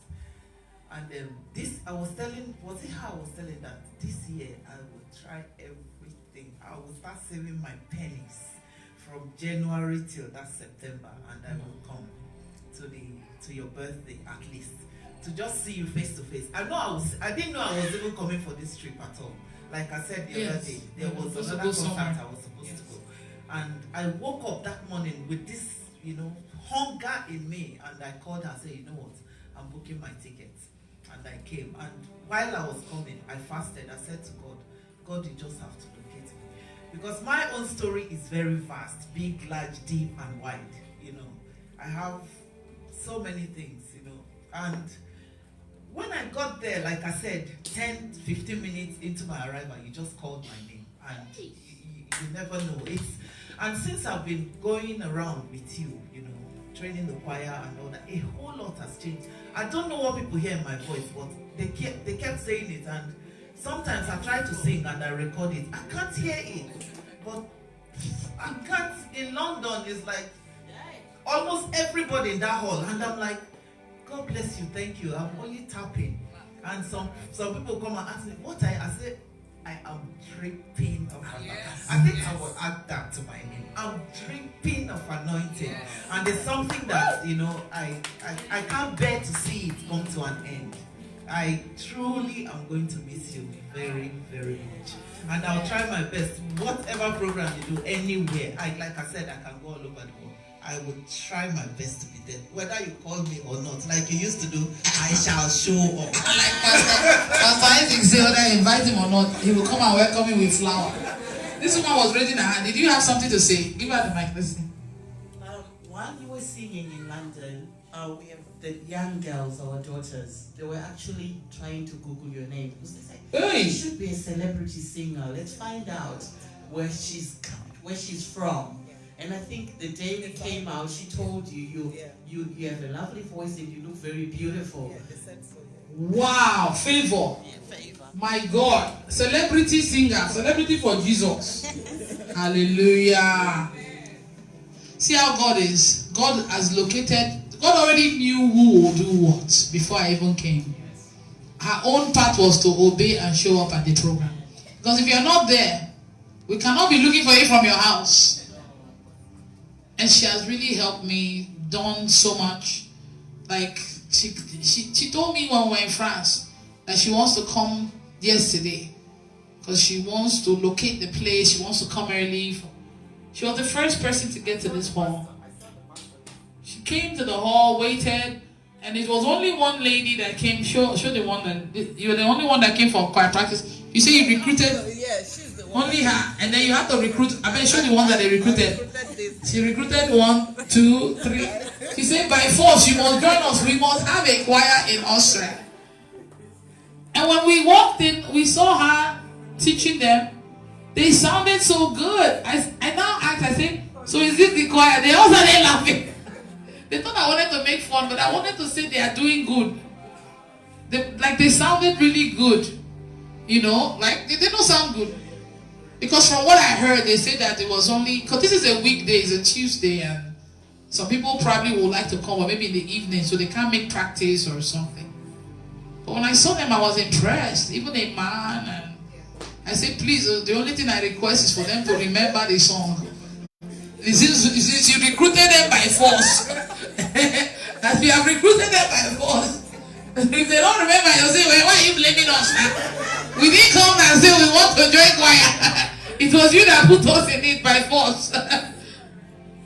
But it's been an amazing journey. I told them, I said, when I woke up today, got ready, I said, I am just happy. This program is Thanksgiving for me. That I'm able to this place. I dreamt of you guys' country. This place. And I kept hearing it, but I don't know anyone here. Most of you here don't even live here. Some of you came from Czech Republic or something, and then somebody said 3 ladies came from London. She did quietly. Who's really from Austria? Raise up your hand. Who lives here? Show them. 1, 2, 3. Okay. So the rest of you, raise your hand. Where did you came from? If you came from out of Austria, raise up your hand. Yeah. So you see, all of you that raised your hand up when I was asking for people to message me, it was only this lady. And you say you messaged me too, right? And then the 2 ladies that helped pick me up at the airport, they are coming. They say they went to go get some stuff. But I'm here.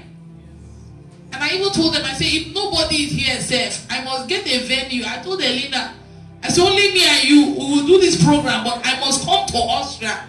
Because God keeps telling me, Austria, Austria. And I don't know why. That's the thing about me. I can obey radically. To the point that it becomes so risky. You'll be like, are you sure of this? I said, my dear, even if nobody, the first assignment God gave me was a 12-hour program. Outside Facebook, after 7 months of preaching on Facebook. He said, go and do a 12-hour program. Gave me the date, the time, and everything. Told me where I was going to do it, my bishop's church. People heard it, they're like, your first program, you just started preaching on Facebook 7 months ago. Nobody even really know you. It's not even 2 hours, you are doing 12 hours. Who does 12 hours in this place? I said, but I heard it clearly. They say, we hear many things. People say, are you sure it's God? I said, no, I know what I heard. I said, no, I can do this.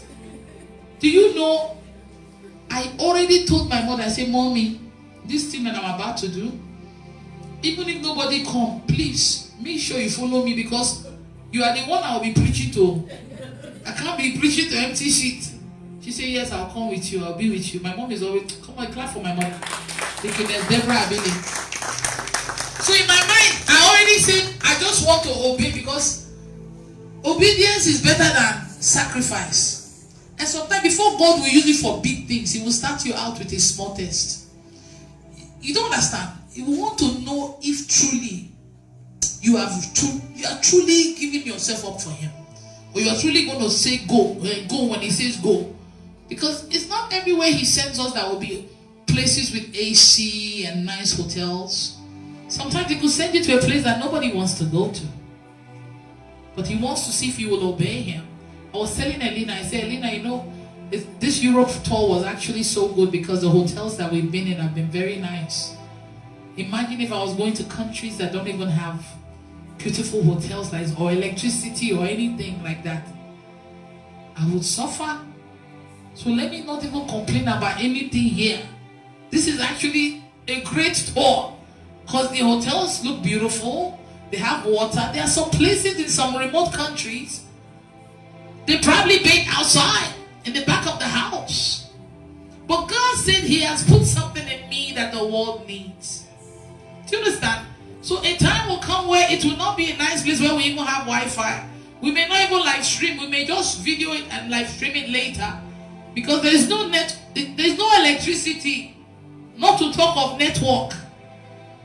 Do you see what I'm saying? But I have said, Father, send me, I will go. When I did that 12-hour program, the place was full. All the seats were occupied.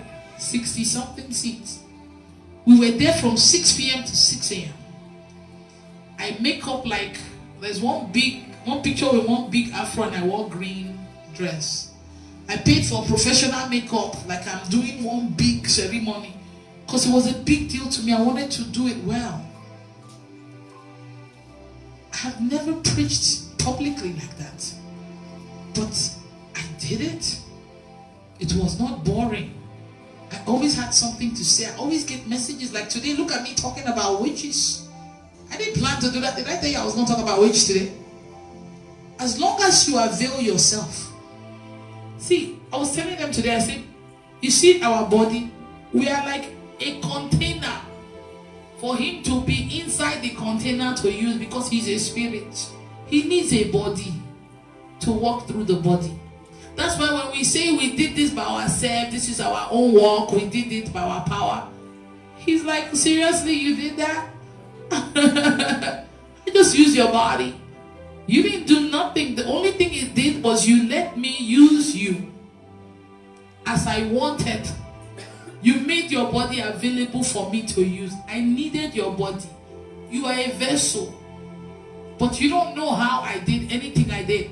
I was telling them in the airport or somewhere when we're coming. I say, you see the deliverance that I do? If God were to really open the eyes of people to see what we are really casting out of people, all of you here will run out. When I deliver someone from serpentine spirit and you see them on the floor moving like a snake, there is actually a snake. And then I told them of a dream I had. One celebrity came to me saying that I should deliver him. And I lay hands on him. Before you know, I saw 2 giant snakes surrounding him, biting him. He was in their middle. And I was like, come on, leave him alone. Like, come on. Even me, I was going back because they will bite him. They will come like they want to bite me. Biggest snakes I've ever seen. 2.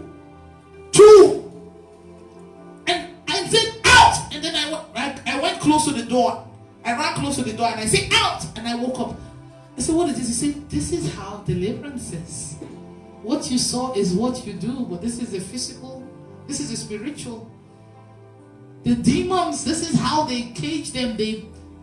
I trap you when somebody comes and I start asking them questions and they are answering. He showed an interrogation room.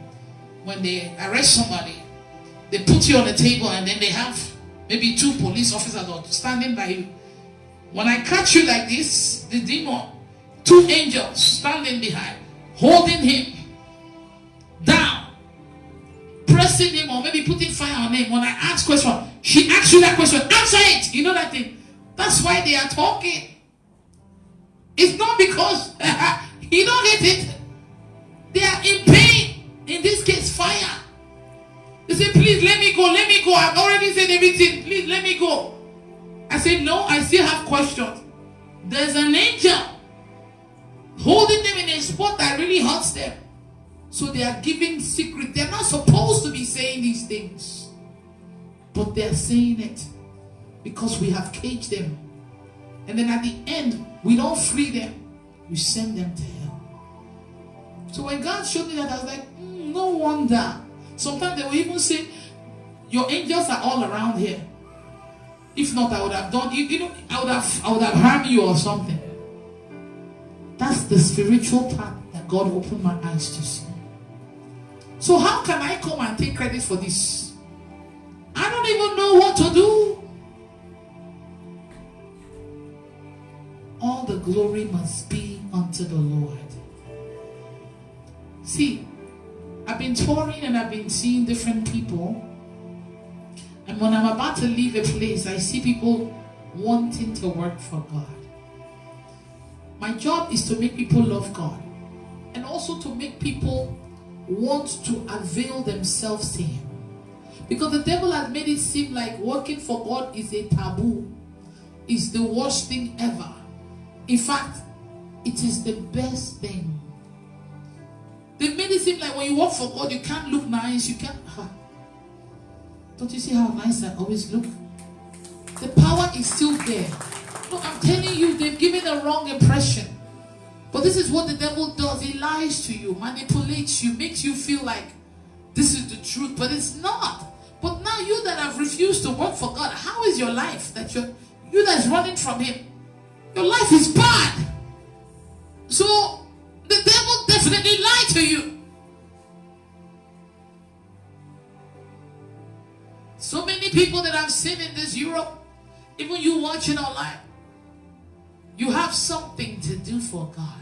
Even this choir woman, this is her ministry. And she desired it. That's why it happened. I did not just call her because I like her or know her. It was God that put her name in my mouth. Do you see what I'm saying? Anytime I call her, I feel chills in my body. Like now, I just called her now, I'm feeling vibration. I had to tell you that so you know. She says she's feeling it. Every time I call her, when you were talking on the mic, I feel it. I just call you now. It's a connection. A connection. God has already planned His... One day God told me, He said, this ministry is beyond even you yourself. He said, even if I wanted to end this ministry, I cannot. It's beyond. When God is using you to work for Him, it's not just you coming to hold the mic that is the work. He's even using your face to appear to people in their dreams. You don't know that? When Jesus comes to you in the dream, if a strange man comes, you think the man you see in the movie is Jesus? That's just an actor that they used to act it. Nobody really knows how he looked. Some people say he was black, some people say he was white. You know what I mean? So let's say a man comes to you in your dream and say, I'm Jesus. You may not believe, but he could use your pastor's face to come, or your woman of God's face to come. Because you respect the woman of God in real life, you will even be happy when you wake up from such dream. Do you see? So when God is using you, it's beyond coming to church and holding the mic. He's using you in so many ways, using your image to appear to His children. Sometimes I've had more testimonies of people saying I came and lay hand on them when they in their dream, and the pain, when they woke up, pain left. When they woke up, moving objects stopped. It was not me. I was in my house sleeping. But because I allowed Him to use me as He pleased, He's also using my face as He pleased to do healing. Do you see what I'm saying? So I can't stop it. The work is huge.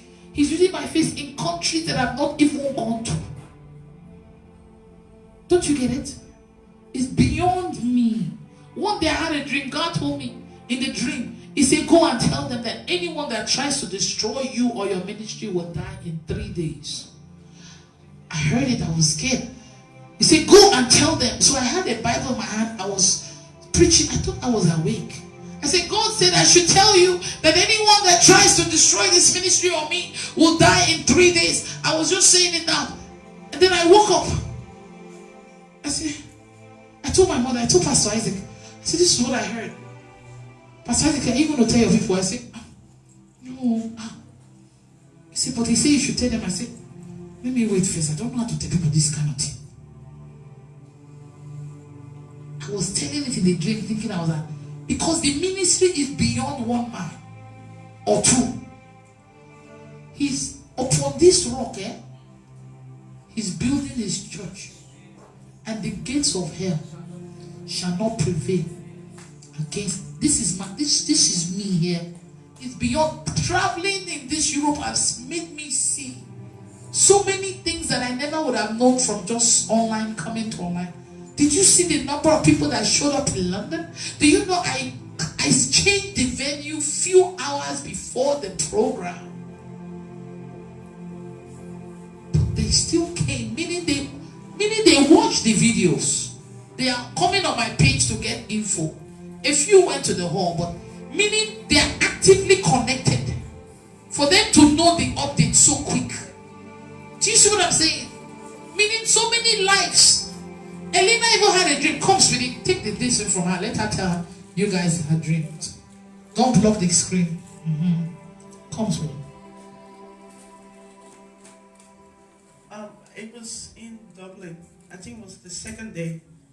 Went to the venue. We came back. I was sleeping, and I'm between sleep and awake. It's like you're goring, and then you still kind of, and then it's like I saw women crying, like from their stomach, from the gut. You could see them. I'm like crying so hard, and then the voice said to me, he said she's answered to so many people's prayers. He said, if I millions of prayers, she's answered to them. Mommy, like he gave me that, women cried, or people were just crying, but just watching the video, or just things that you see. Everybody that have a testimony, and then he was trying to remind me and say, you see, I'm telling you, she is an answer to millions of people prayers. I said, wow, God, I wanted to even get up from my sleep to type it on Facebook. But then before that, I had another dream. She was praying for the whole team, and I was weak in between, and that dream came, so I just fell asleep. But God still reminded me the next day not to worry about it. I wanted her to say it. He told me, he said, I have put something in you that the world needs. So when she now told me that thing, I smiled. I said, Father, you're just, do you see how she's saying quietly that say, I don't even want to think of it ending. She's not the only one. In London, they didn't want me to leave on the last day. We didn't show it on video, but some people were still there. Australia, women, people. You guys saw Australia now. They didn't even play songs. So, bye-bye. They still know bye to my thing, bye-bye something.